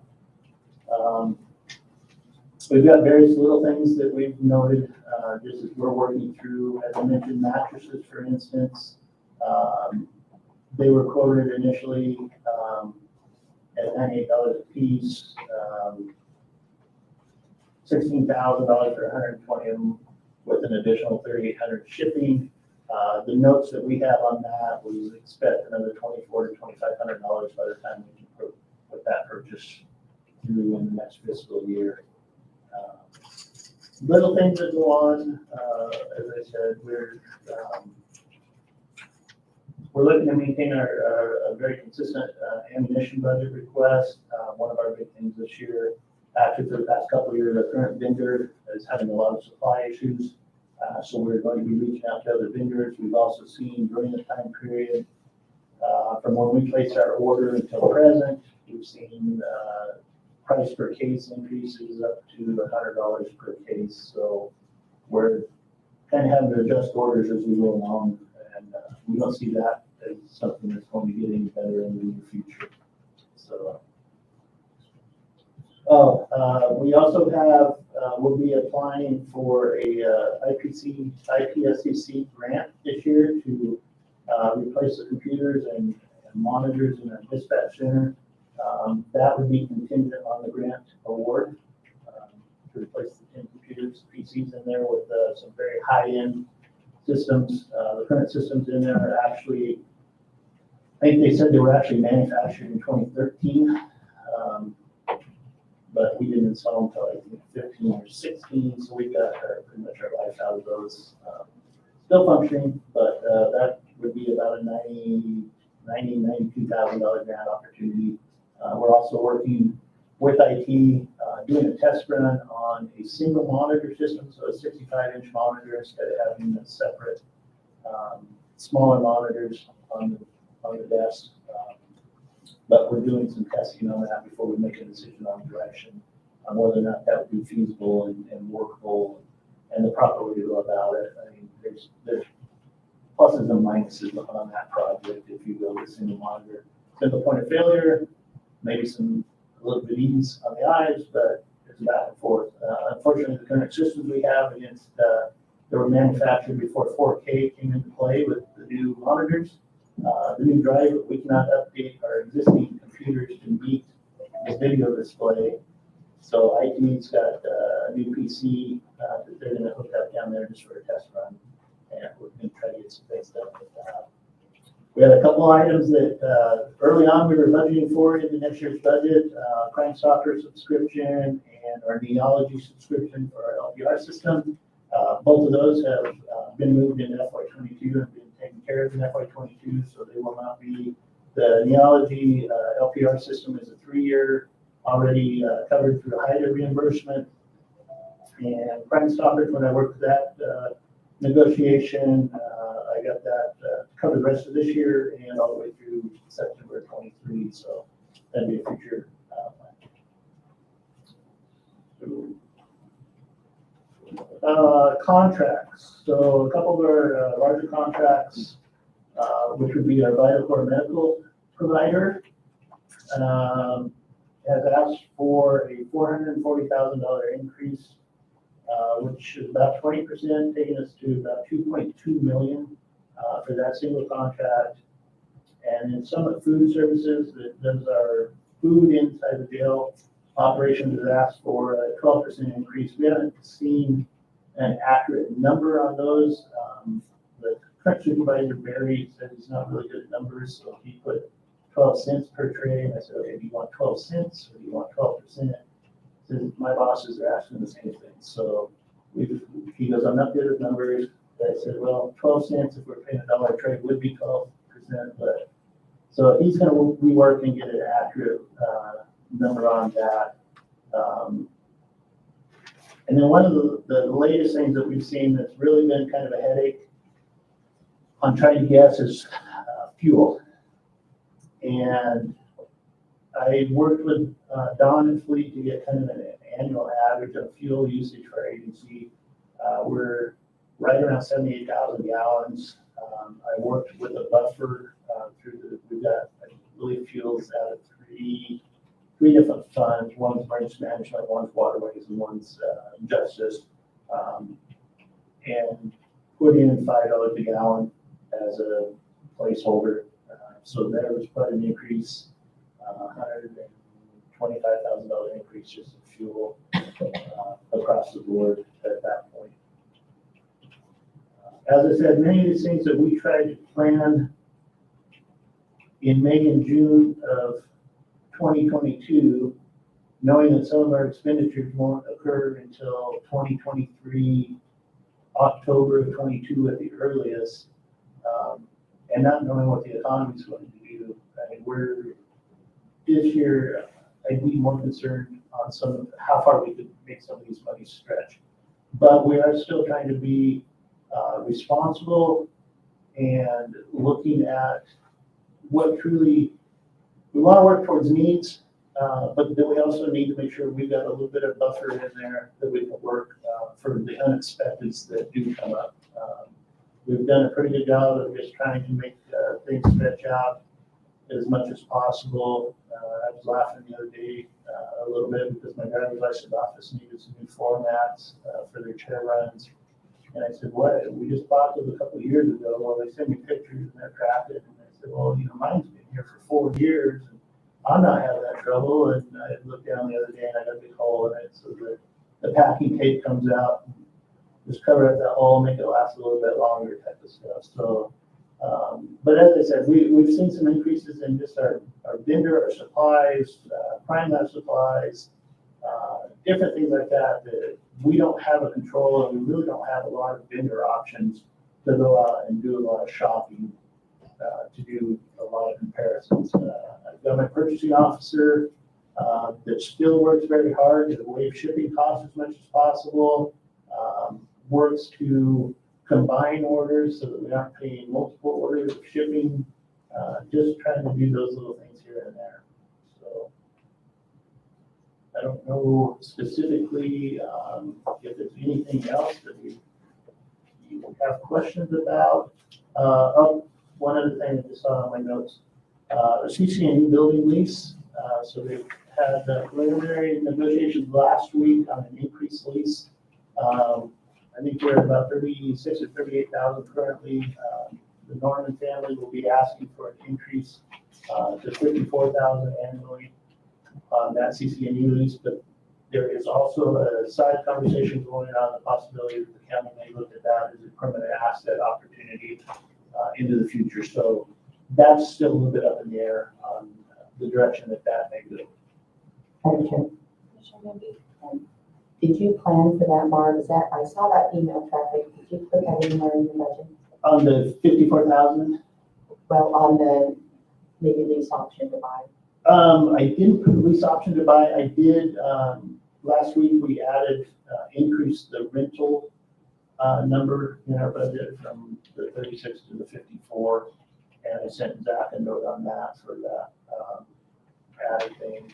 A couple of things this morning as Zach was working on these projects over the weekend. He sent me an email. I got in there this morning, was looking at a couple areas against how the power plan was set up and what our notes were showing.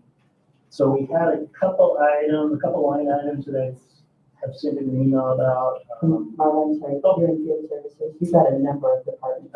Yes, we went with 410. Okay. 410, 554, 449, which is swap supplies.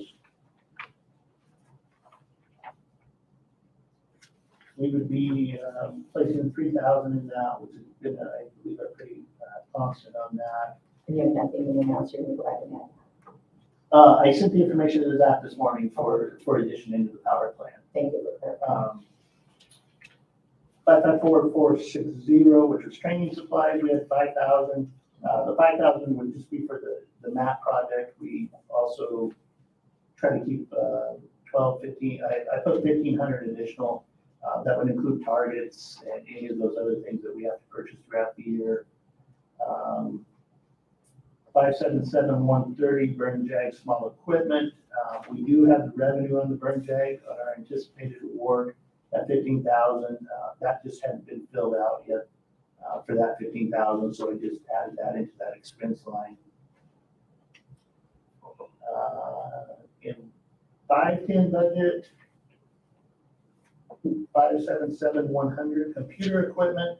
We've had some, I think we've left out some printers when we figured out the numbers. So that adjusted up to just over 10,000, 10,100, and that would be 6 printers and 9 PCs in the 510 session jail operations. And then in 510, I'm sorry, Madam Chair. Go ahead. And so on the 510 budget, again, these had nothing submitted and you've gone back. So that would. the 510, Commissioner, I believe was populated, but it was Okay, so underpopulated. 577-100, so, okay, It was underpopulated, and that's the recommendation from my team. gotcha. 412035, which is the overtime line item. I don't think we we thought we got the numbers in, but maybe they didn't say. But we are seeing a huge amount of overtime due to staffing shortages, so we bounced that one up with a recommendation of 450,000. I believe that we will still be well under going through this year, but if we truly want to take it out of the proper dedicated line, Are you on 410? this was in 510 in the overtime. Oh, okay. And so I recommended 450,000 in that line. And then in 610, which is our communications, the overtime line as well, and that was unpopulated. And I recommend, I believe, carrying over the same amount as this year at 125. And then, did I miss, because on 410, your recommendation is under what you're already at right now. Your overtime year-to-date actuals at 130, but your request is at 120. So should that be like 140, 150? Actually, Madam Chair, the 130 is the full year of 2021. Oh, okay. Year-to-date 2022. Oh, I see that, yes. 94,000. Yeah. Thank you.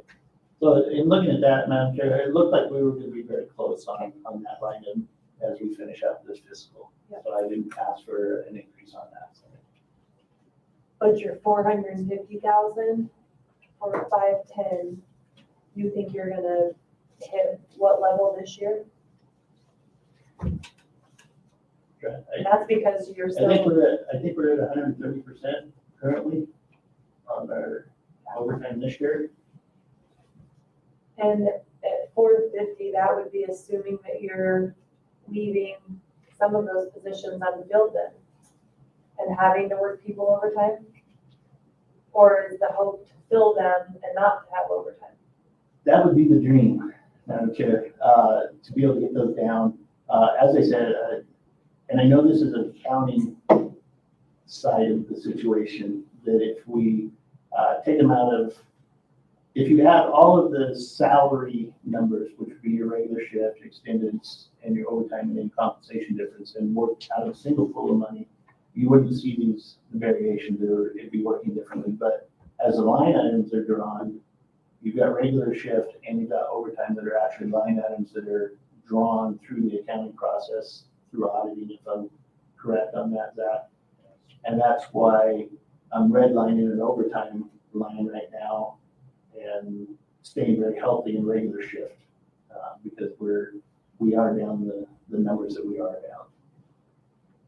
So in May, we received, after we requested a report from HR on positions that are unfilled, and then we specifically asked for how long they've been unfilled for.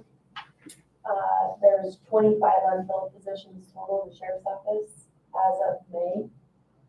It appears 6 of those positions haven't been filled as far back as 2011. Up to 2019 is where I got my number 6. So there's a 204 deputy sheriff since 2015, 215 deputy sheriff since 2015, 633 deputy sheriff since 2016, 922 communications senior officer since 2019, 246 deputy sheriff since 2011, and a 131 corporal since 2012. I would have to look back on my spreadsheet that I don't have with me right now to figure out where those assignments are. Madam Chair, Commissioner Gandy? do you have a dollar value? I assume those are the That's same. what that was what I was gonna ask next, is what is the dollar value of those? And it would seem prudent, since the taxpayer has been paying for those for a very long time, that we cut those positions until we know that we can fill them. Madam Chair, but how many are you? There's 6. There's 6 that haven't been filled since 2019. Madam Chair, we haven't paid anything out for those positions. We're collecting taxes on them. We haven't paid anything out for those positions. There's been no expenditures for vacant, unfilled positions. That's true and untrue, because we've been allocating, like, I was very supportive of increasing pay in the sheriff's office and other departments, and we've been using a-line budget from positions that have not been filled to cover those expenses. Again, there's no cost to the taxpayer, we're not paying anything out We're for levying those money positions. against the budget, like, we're setting a budget based on positions and levying money against them. We are not levying money. Every year, we use fund balance to balance the budget of property tax money. We anticipate there will be vacant positions, so we do not levy property tax for those. It's a long time to leave those positions vacant and open and still there. Madam Chair, we would ask, we can take a look at that. Maybe you can send us that so we can cross-reference, so the chief can just see which ones those six Absolutely. specifically are. Because, I mean, that's just not ringing a bell to us, but Absolutely. I'm not recommending anything right now. I brought them up because I think that we should look into them and sure. what value they still have, what's the likelihood of filling them. I want to know those things. I'm not asking to cut them right now. I'm asking for more information on them. So I highlighted them and I'll provide a copy of that. Okay. The other questions I have, do you have any additional, some of the training costs were cut. Do you have any specific trainings identified? Why some of those numbers were cut, or is that your best guess for fiscal year 23 across your different budgets?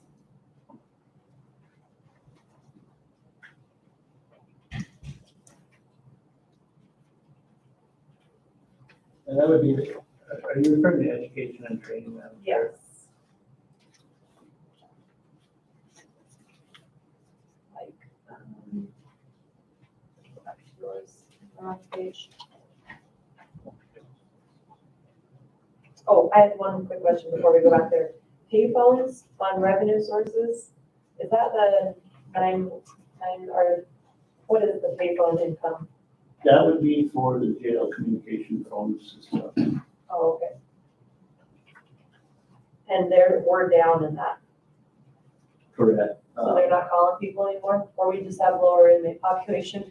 There was a couple different changes. One was an FCC ruling last year that capped some of the fees that the vendors can charge, which adjusted the returns that we would see in revenue.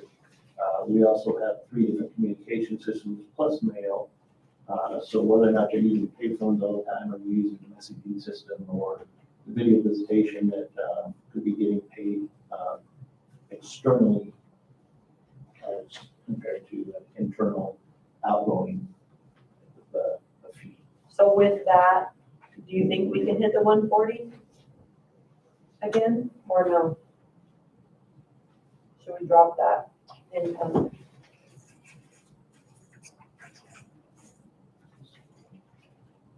It's line 369115.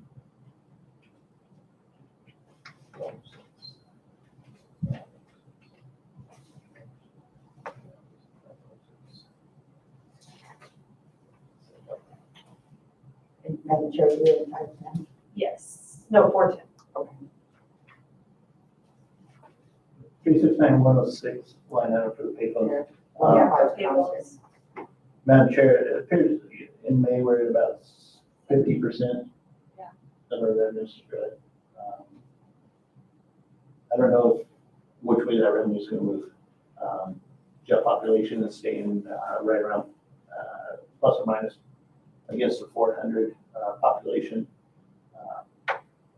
The chances it starts heating up again, our population goes up, and usage on those funds increases as well. But another one of those things, trying to predict in the future is very difficult. Is it better to underpredict in this case, or? Madam Chair, I'm very comfortable with the 140,000 there. Okay. All right, and then elected officials, what percentage of increase did you propose for the sheriff? For salary? Yep. As we really haven't done too much conversation about compensation, I had recommended to Zach and the clerk, looking at probably an 8% COLA, but that was not necessarily going to be a standard across the board. We've had some other discussions about possibly putting our appointed salary positions in, not in a scaled system, but looking at a percentage below their supervising personnel, and so that they would basically be in a fixed, coming down off of the sheriff, 5 or 7%, 5 or 7%, 5 or 7%, and have those at a fixed level rather than in a running scale into the future. So, but as I said, we really haven't had a lot of opportunity or a lot of direction on which way we were going to go with the compensation plan this year. So I was kind of waiting on that. So, but it does look like there's like 7 or 8% being planned from the 22 amended to the 23 requested. Madam Chair, this is similar to what we talked about earlier today with the commissioners. For ours, an increase. In that specific line, the 115 was before, that was prior to the 2022 compensation program, Okay. which is included in line 413075. So the 124,201 is what the current salary is. Yes. Okay, good to know. So the difference, the roughly $8,000 difference is included in the 569,121. Yep, that's on page 2 of 410. Correct. Okay, for the record, that's really good to know. Madam Chair, I'm sorry for any confusion there, but doing it that way, we have a historical record of the dollars that were specifically allocated for the compensation plan, for the increases for that fiscal year. Commissioner Riddick. And I'm curious, last year we were contemplating a wage and compensation analyst. Are we moving forward with that to assist?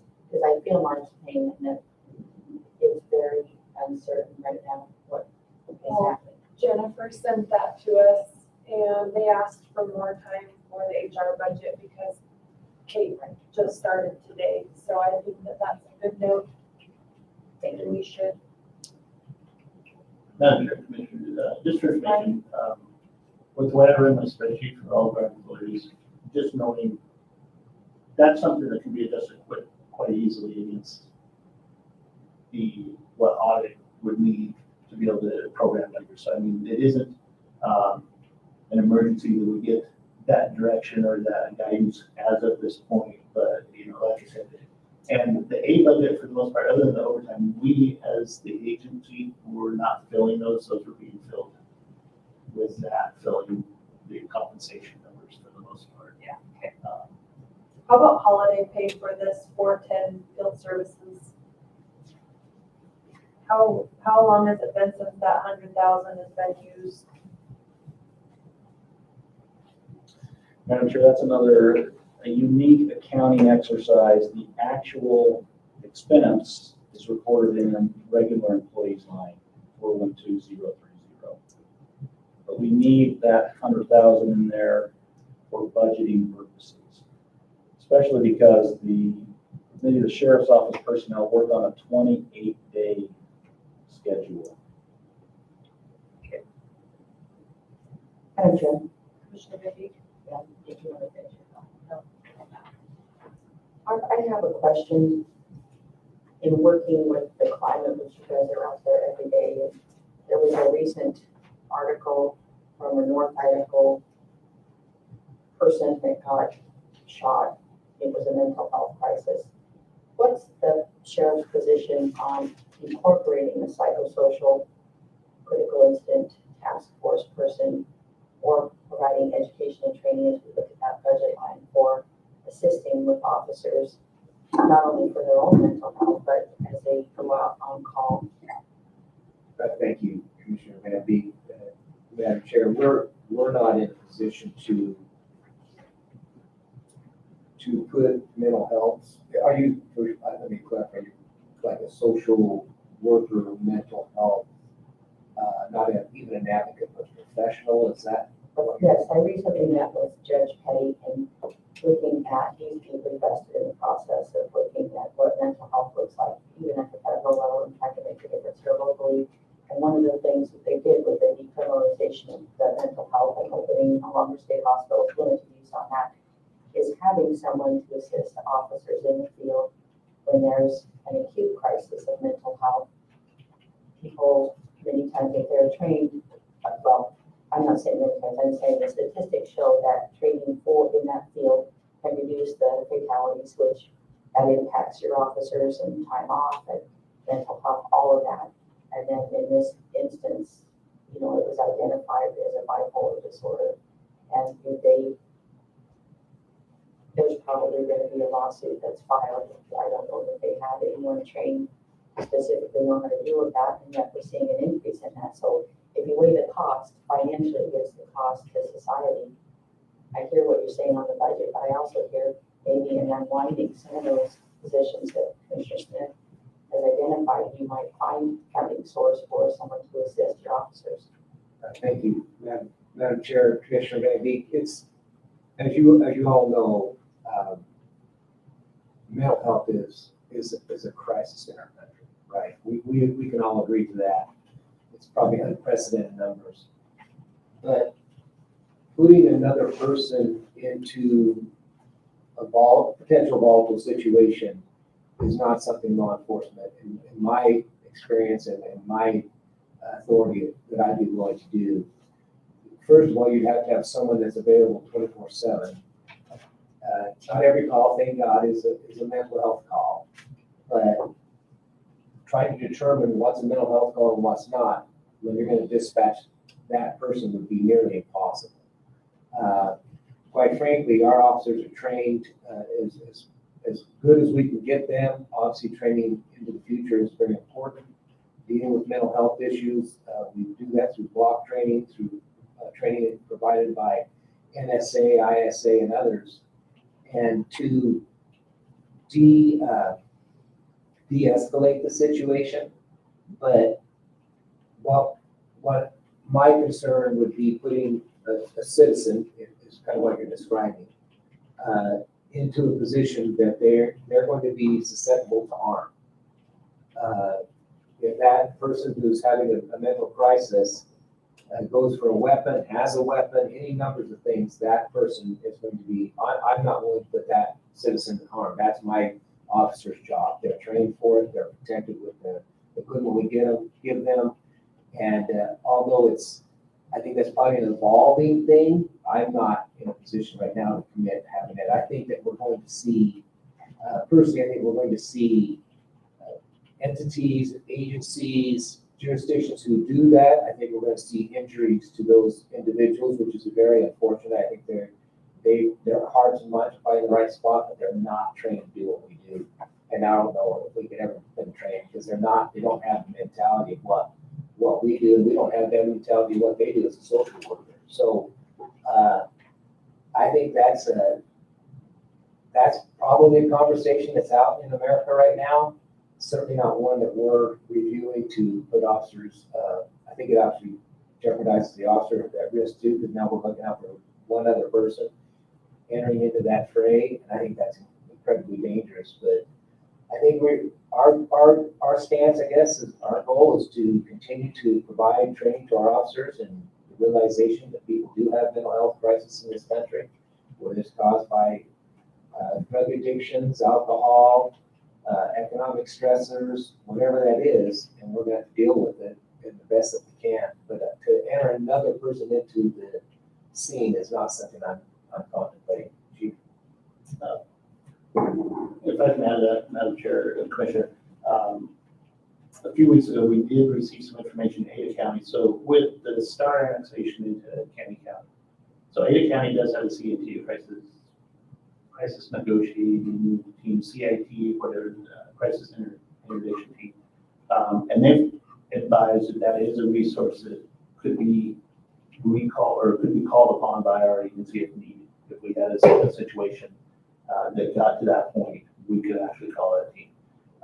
City of Boise last year started their mental health team, but it's a full-time officer is paired directly with the counselor or the psychologist, whatever the position is filled.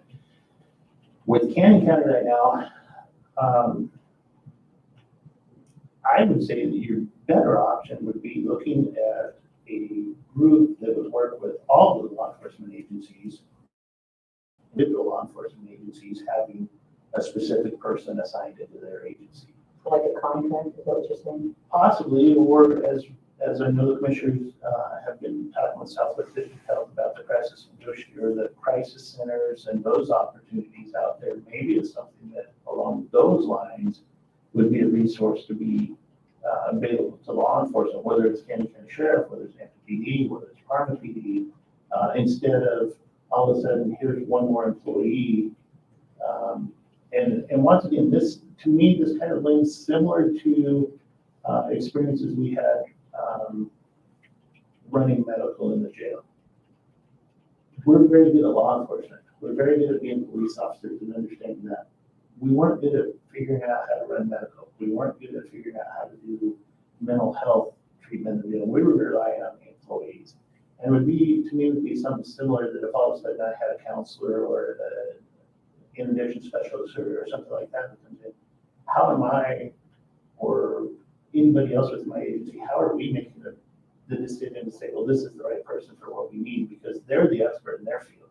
We're not, we're the green coming in on that. And we're trying to train our officers up to all the current standards and give them additional training. We send officers to crisis,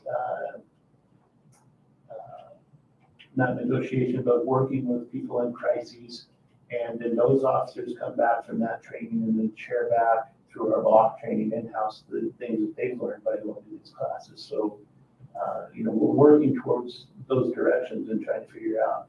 I also don't think at this point our call load would truly support a full-time position in that field. I'm careful. Go ahead.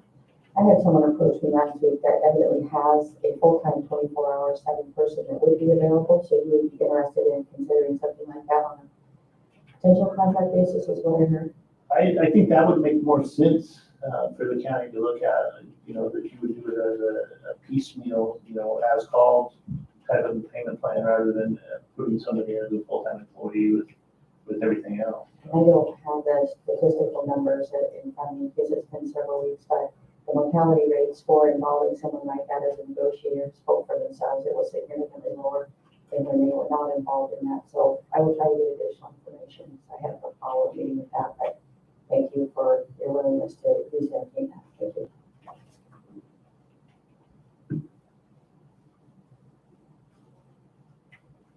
Your report was really fast, so if I ask some questions that are repetitive, I'm sorry. You're fine.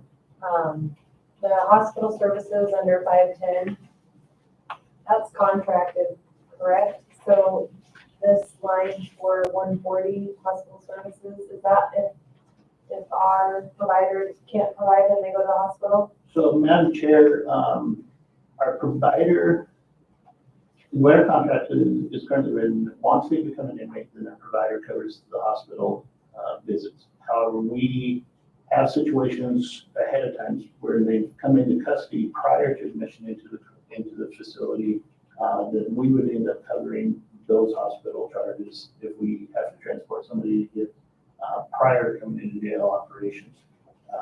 The other side of it is there is a clause, I believe, in the current medical contract that they cover the generals, but there's also that opportunity if something is outside of normal, then the county could have some liability back to cover some of the additional costs that would be on something. So far, the vital court has been very good, at least with us, that we haven't had any of those claims come back even though there's been a lot of cardiac and those types of things that can become very expensive very quickly. But I think that may be why we're seeing an ask for a 20% increase in their contract as well this year. So if that's the case and they're covering it under their service, can this 30,000 be cut at all? And historically, what have we been using? Like what?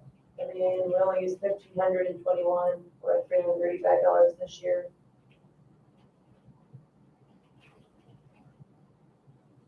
Madam Chair, I think we have that listed in 510, and we may not be making some of our payments out of that line. There may be some other line items that were like blood draws and those types of things that would be expenses likely, but it may just be because that was where that placeholder was in previous budgets that we're actually charging items in 410. I would have to maybe refer to Dave or accounts. Yeah, those minimal charges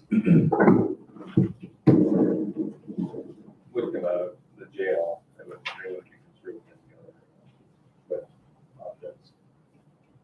But that's up to you if you want to reduce that 30,000. Madam Chair, you're talking about the 521,140. Uh-huh.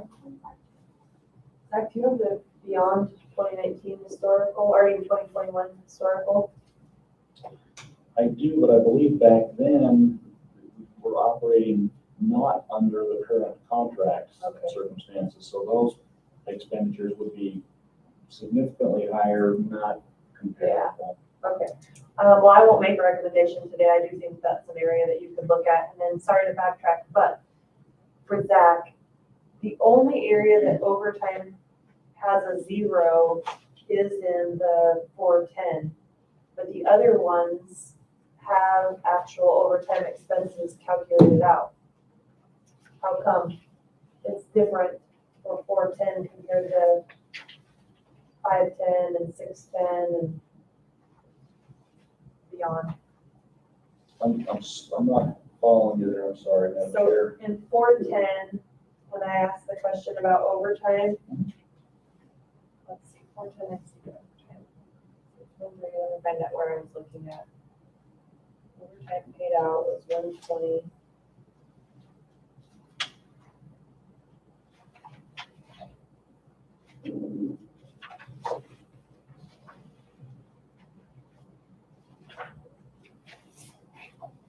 Did we say, I'm losing my mind now. Are you looking at the 2023 requested maybe, the 0 for overtime there Maybe I am. on the printout? Oh, and then that was the one where you were saying that it didn't get carried forward. Correct. Okay. We hadn't populated those two lines. We weren't Okay, sure I'm if gonna- that was populating Overtime, overtime. I'm gonna go overtime right now. Okay, Madam Chair, this was ran on May 24th. yeah, Looking in there today, there are, it is there. it is there today. What about you said that for emergency management under 250, that you were gonna ask for an additional administrative person? But that's not in what this one either. But is it in there now? As far as the salary, Uh-huh, no, because we hadn't verified whether we were gonna put that in EM or we were gonna put that in admin for that position. So in the 410 or in emergency management, there was still some discussion that I wanted to have with Zach before we made that final decision. okay, so that's not included in the It's not numbers. included, at this point, it was just a request, and kind of to try to get a sense of whether or not that was something that was gonna be supported or not supported before we went to a lot of, additional work on that side of it. Madam Chair, Commissioner Maybe? and you've mentioned that a lot of that work that's going to be done is through FEMA for grant writing and things like that. So this is an odd question, but is there grant money available to fill that admin position? So, Madam Chair, Commissioner Benby, there is a matching grant opportunity that we currently, use. The grant, a portion of the grant goes to pay our Motorola subscriptions, and then we use the, emergency manager's salary as our match against that. So there's several different things that the grant actually is already contributing to. If we did use the grant opportunity to assist in paying for the position, then we would be diverting some of those existing costs into different directions as well. So that's why I said I didn't know if it was best if we look at the 410 side as an admin person assigned into there, or if we did go into the emergency management line there. Madam Chair, Commissioner, just for clarification, it wouldn't just be for grant writing though. So you'd have to watch the parameters of the grant, right? I mean, there's requirements under the grants, but there's so many things that our emergency management coordinator does that, especially radios and those types of things that are just overwhelming the amount of work. And we've been holding up to it. I think we've been fortunate. We have an exceptional employee. That's why we've been able to hold up to it. But there's far more work than one person can do. When you look at fire, EMS, our agency, et cetera, with all the different fire departments and the radio and the programming and just the list goes on and on. We can provide that. But I mean, that's another reason I think why you were looking at emergency management, where to put that person, or administration, because there's so many duties that are involved in that particular job. Madam Chair, we're talking about federal grant dollars oftentimes, and there's a single audit. There's a higher level of accountability with those federal dollars. And the current individual in that position has done a fantastic job with documentation, detail, and support, helping us get through an annual audit process, making sure we're properly tracking the spending of federal awards.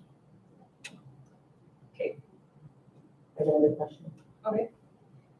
On the 510 budget for security services, I've asked every year this inmate housing lease 534415. Is there a resolution that transfers that from the employment expense fund to security services? And then Which line? it's 534415. I've looked for a resolution and have not been able to find one. And 510? yes, 534415. Where are you at?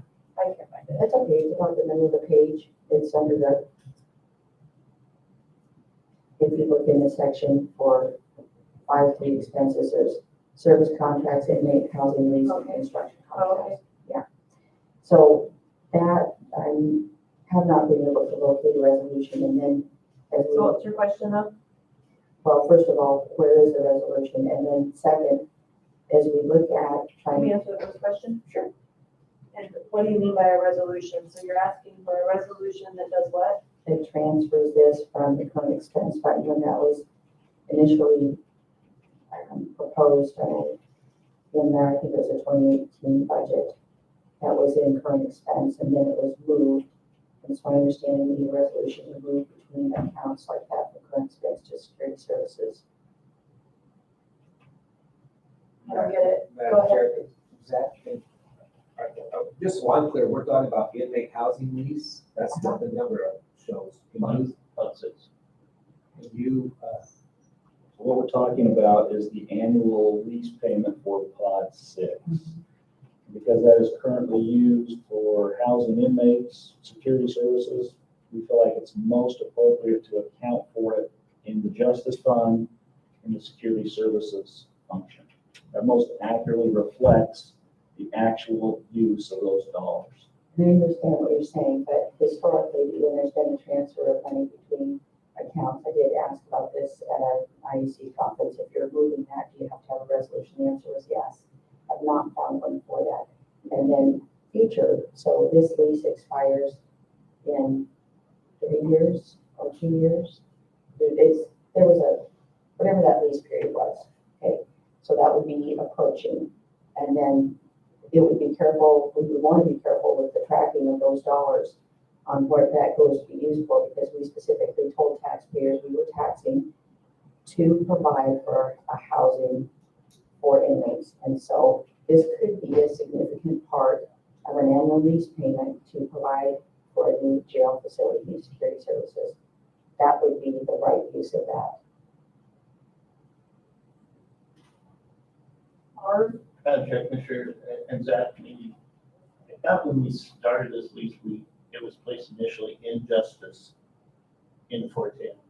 And that's where it was being paid out of from day one on the lease amount. Last year, that amount moved into the revenue replacement line, along with a couple of the contracts from our side. So those things came out of the sheriff's office budget last year into the revenue replacement funding. This year, as we're planning our budget, we've reinserted those items into the sheriff's budget. It's going to be up to the commissioners and auditing to work through what may come out of revenue replacement opportunities this year, but we've included them as expenditures Because we have to pay them. for the records, yes. And so then the 1.4 million, and it wasn't in the amended budget, so just for the record, where did that, was because of what you just said, that came out of ARPA money. For 2022, Yes. correct, yes. Okay, so for right now, he's saying I need that money to make the payment, and then we'll wait on the clerk's adjusted budget of where you want to pay that. Yes. And then, are you clear on that, or did you have a different question on this budget period?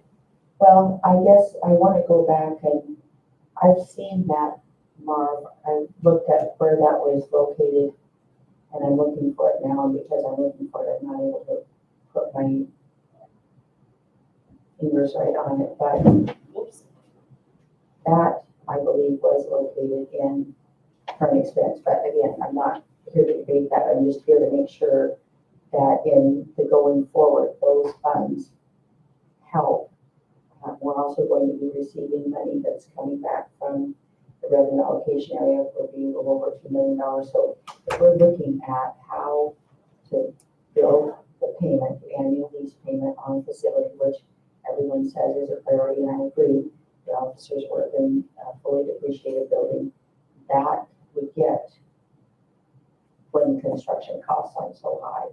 You know, those numbers were calculated. You could build a $100 million facility with a $7 million annual lease payment. And so I think as people continue to ask why we don't move forward, it is because we don't have an identified funding source that's committed long-term to the future of building that facility. That is a part of it. Madam Chair, yes, thank you, Commissioner Van Beek. But for now, we're using, I mean, there's nothing else that money's used for. It's dedicated fund for that lease. I just, because we're on the record, I want to make sure that that's, from an accounting auditing standpoint, you're clear on that, right, Zach? I mean, we don't have any problems from our end, right? No problems for our end. That is the exact amount of the annual lease payment. And that's not what's in question. Okay, I guess maybe I'm still not following the question. Well, when the lease is done, because there will be an option to buy at the end of that lease period. Okay, so when the lease is done being paid out, then that money will no longer be dedicated toward paying for Pod 6. Pod 6 will be paid for and will either return those or will repurpose that annual payment amount. So that's my concern, is that we start planning, thinking, marketing. That money could be a significant factor in the annual amount. And it's very frustrating when people think we have to accumulate the whole dollar amount for the construction. We don't, but we have to identify and set aside an earmark, and that's why I'm asking for a resolution, is what we're going to purpose those funds for. And so if we look at that as one component, there are a number of components that have been proposed over the last 3 years that include just taking a percentage, whether it's the tax incentives that roll off, that's any of those, to get to a point where the construction, I believe that is cyclical like anything else. Then we have an amount that's in place where we can build a facility. Thank you, Commissioner Van Beek, for that, for clarifying. I appreciate that. One thing, and I don't want to get too far off on a different tangent. You did bring up a point. I mean, there is a certain point where that lease is, the end of that contract, and then as you pointed out, the county has to make a decision whether to purchase it or send it back. that's probably a deep conversation, right? That we probably need to have at some point. Not sure, I don't want to mess up the budget hearing, but I mean,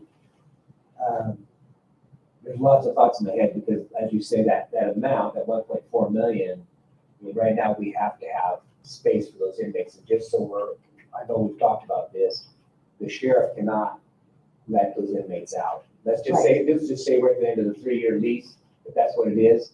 Only a judge can let those people out. So somewhere we're going to have to find housing, even if we were to send that facility back to where it came from.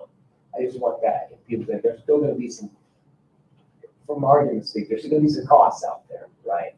Yes, and no argument. Thank you for that clarification. It's like the tent structure that was Yeah. a temporary structure that Yeah. has remained on campus because we don't have room for 125 milligrams to go somewhere else. So in looking at that, you would still have, or whatever it is, or isn't, you have that facility functional and operating. You now have a payment source, a stream that could help feed into, and I think that that's a discussion that absolutely has to happen on how we move forward. But it does require that we dedicate the revenue sources like this at the end of that, and that gives us time to plan. About 3 years out, probably. 2 years on the lease, 3rd year on the purchase. Which, you know, at that time will probably be the smart thing to do. You see. Thank you. Thank you. And Chris, do you have any idea, is that a negotiated purchase at the end? No, it is not, but I fully suspect that it can be, because what are they gonna do? Come get it from Missouri? Well, it's a pretty permanent structure, even though it's labeled temporary, those welding seams are pretty permanent. So, you know, we'll cross that bridge when we get there, but yes, I would fully expect that they would be in a negotiating mode, rather than coming to Colville, Idaho from Springfield, Missouri to pick it up. All right. Back to my one original question I jumped on because I wasn't totally prepared to ask it. The training budget, for example, I switched the page again.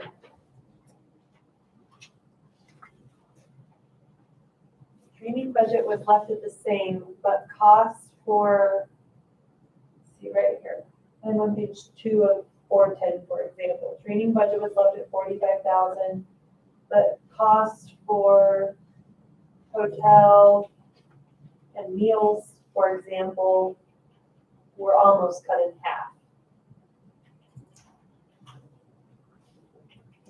So, Madam Chair, on meals, I think what we did, we looked at our actuals.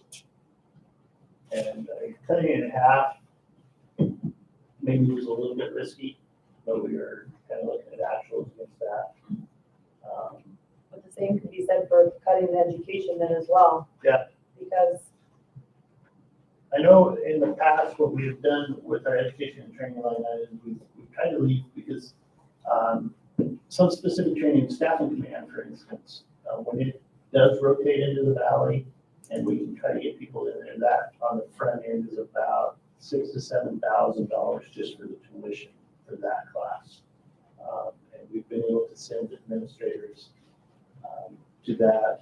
We haven't had that training available in the valley since 2020, surprisingly.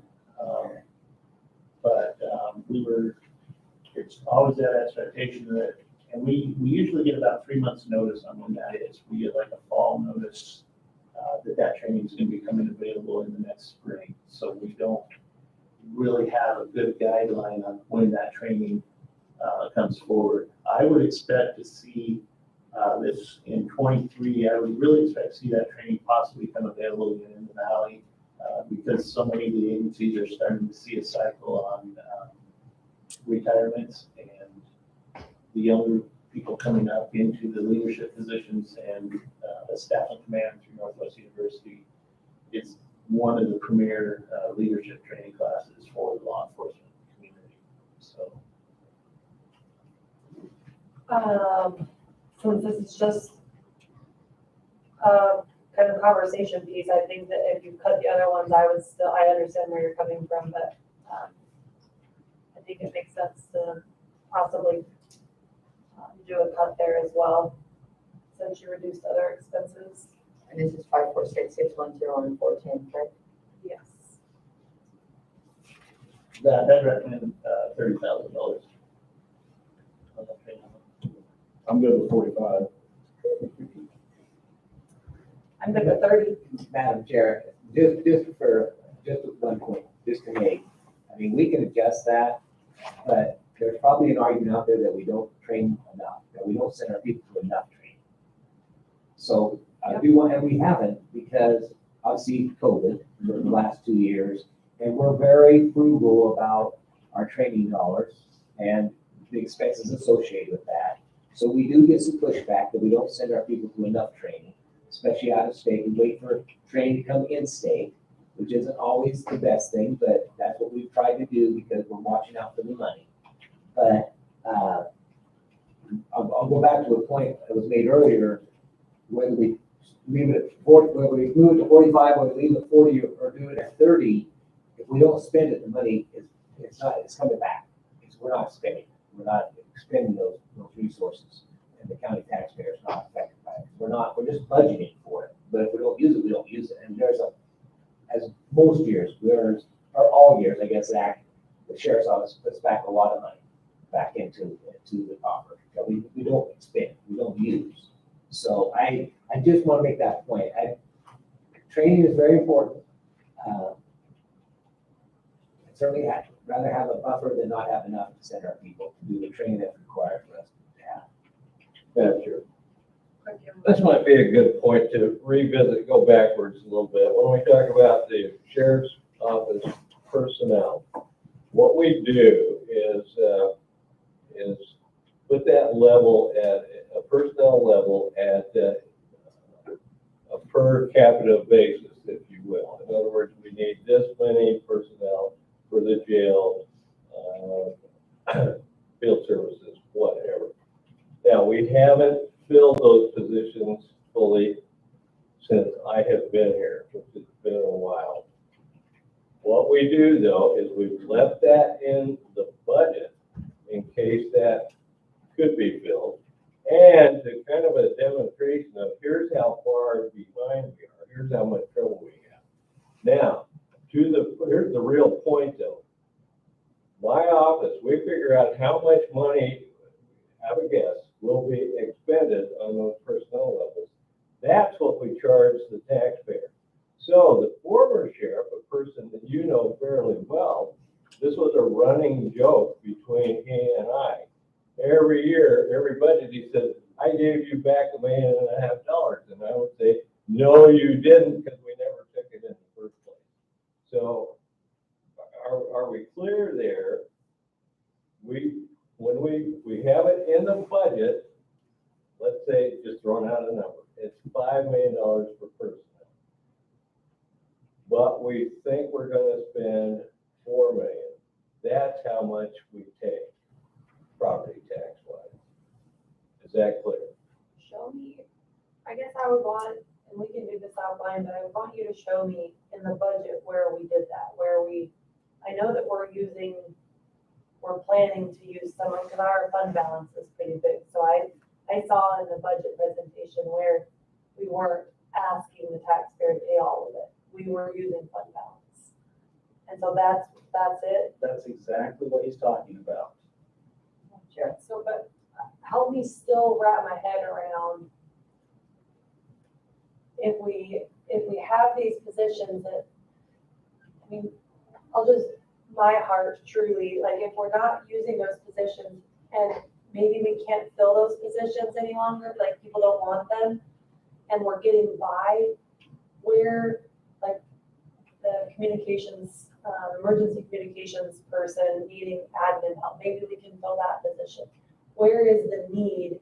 And do these positions need to keep up with the time and be changed so that they can be filled? Yeah. Yes. Madam Chair, I mean, I do see your point. It's multifaceted too.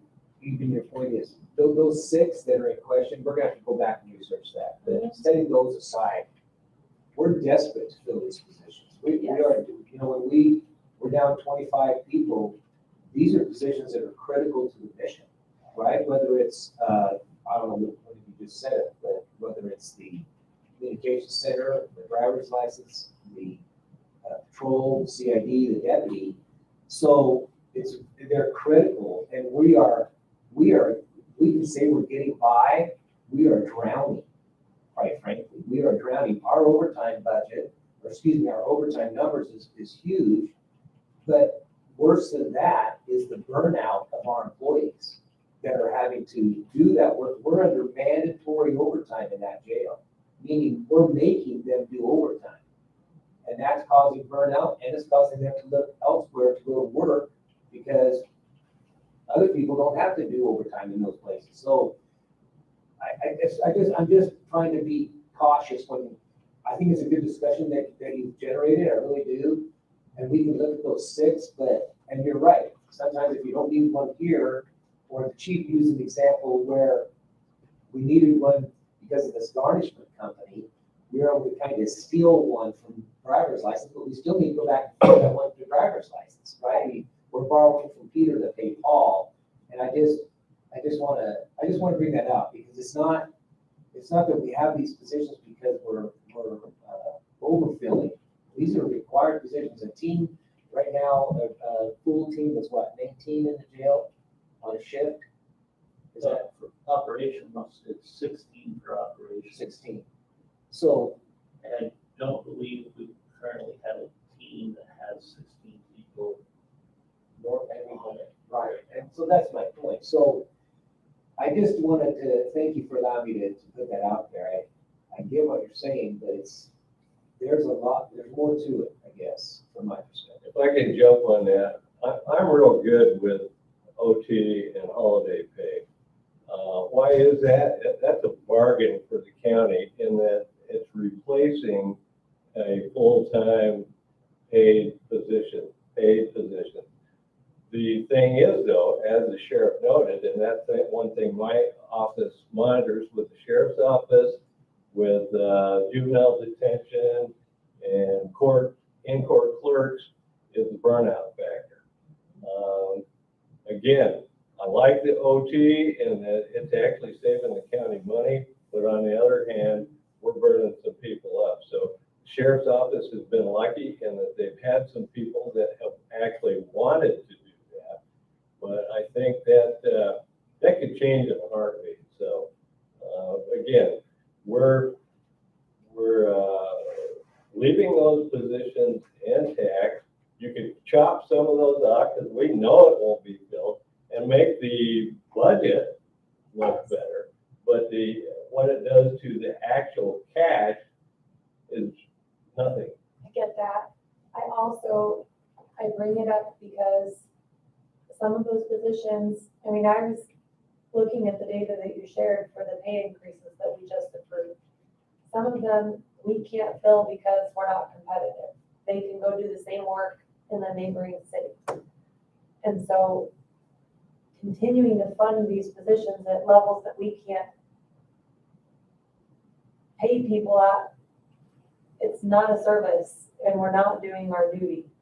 So I bring them up truly. Do we need that position or do we need a different position? What should it be funded at? And we should fix the problem because we will burn out employees and we are burning out employees. And anyone should be looking at these positions. Why haven't they been filled? Like a corporal, we need leadership. Why hasn't that been filled since 2012? Like what's happening? Did you have to have, and again, you need to look at this list and understand it. And so we're talking but there's gotta be a solution because I'm not just picking on you. The board has a whole bunch of positions too that are open. So if this isn't just, I'm gonna be looking at all of them, but what is happening? Madam Chair, if we're going back that far in that corporal's position, I'm kind of thinking that may have been a traffic corporal position that was a supervisor or basically a 2-person unit in field service side. We did away with our dedicated traffic team as we started losing personnel. So the corporal would be utilized at this point as a deputy. It would be an underfill. Fill it. Madam Chair, Commissioner Bidey? I support your position and hear what the clerk is saying, but in the simplest terms, the budget has to be understood by the commissioners. It has to be understood by the public. And so it's a dynamic document that changes. And I think that we need to evaluate all of those positions. That was a helpful report that was generated. And then the fund balance, I guess I'm also with the chair on that we would want to sit down and make sure, because at a 68% fund balance or whatever it was the last time we checked, it was about that. That's significant. That says that we've taxed more than we spent and we're supposed to be matching services. And so that, I think. That would not be true. What we've seen is a huge increase in other non-property tax Revenue, revenue. specifically sales tax. Thank you for clarifying on that. So I think that's a good discussion for the board, and I would really welcome and appreciate that. All three commissioners are here. Okay. I will share with you the report that I'm looking at. I'll share it with all of you, actually. I'll send it out. And then we can have another discussion on that. And then I think just take some of the feedback that we've given and keep plugging forward. I appreciate the work that you've done, and it is a weird market, so I know that was hard to budget for. Anything else? All right, someone call Joe to turn the light off, and that concludes this meeting. Thank you. Okay,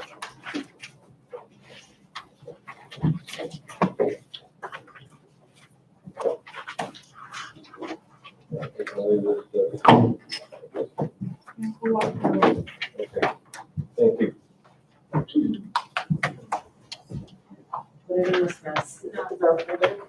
Those are so awesome. Thank you. They're in the order, they're not alphabetical order, they're in order, but it's right. Thank you.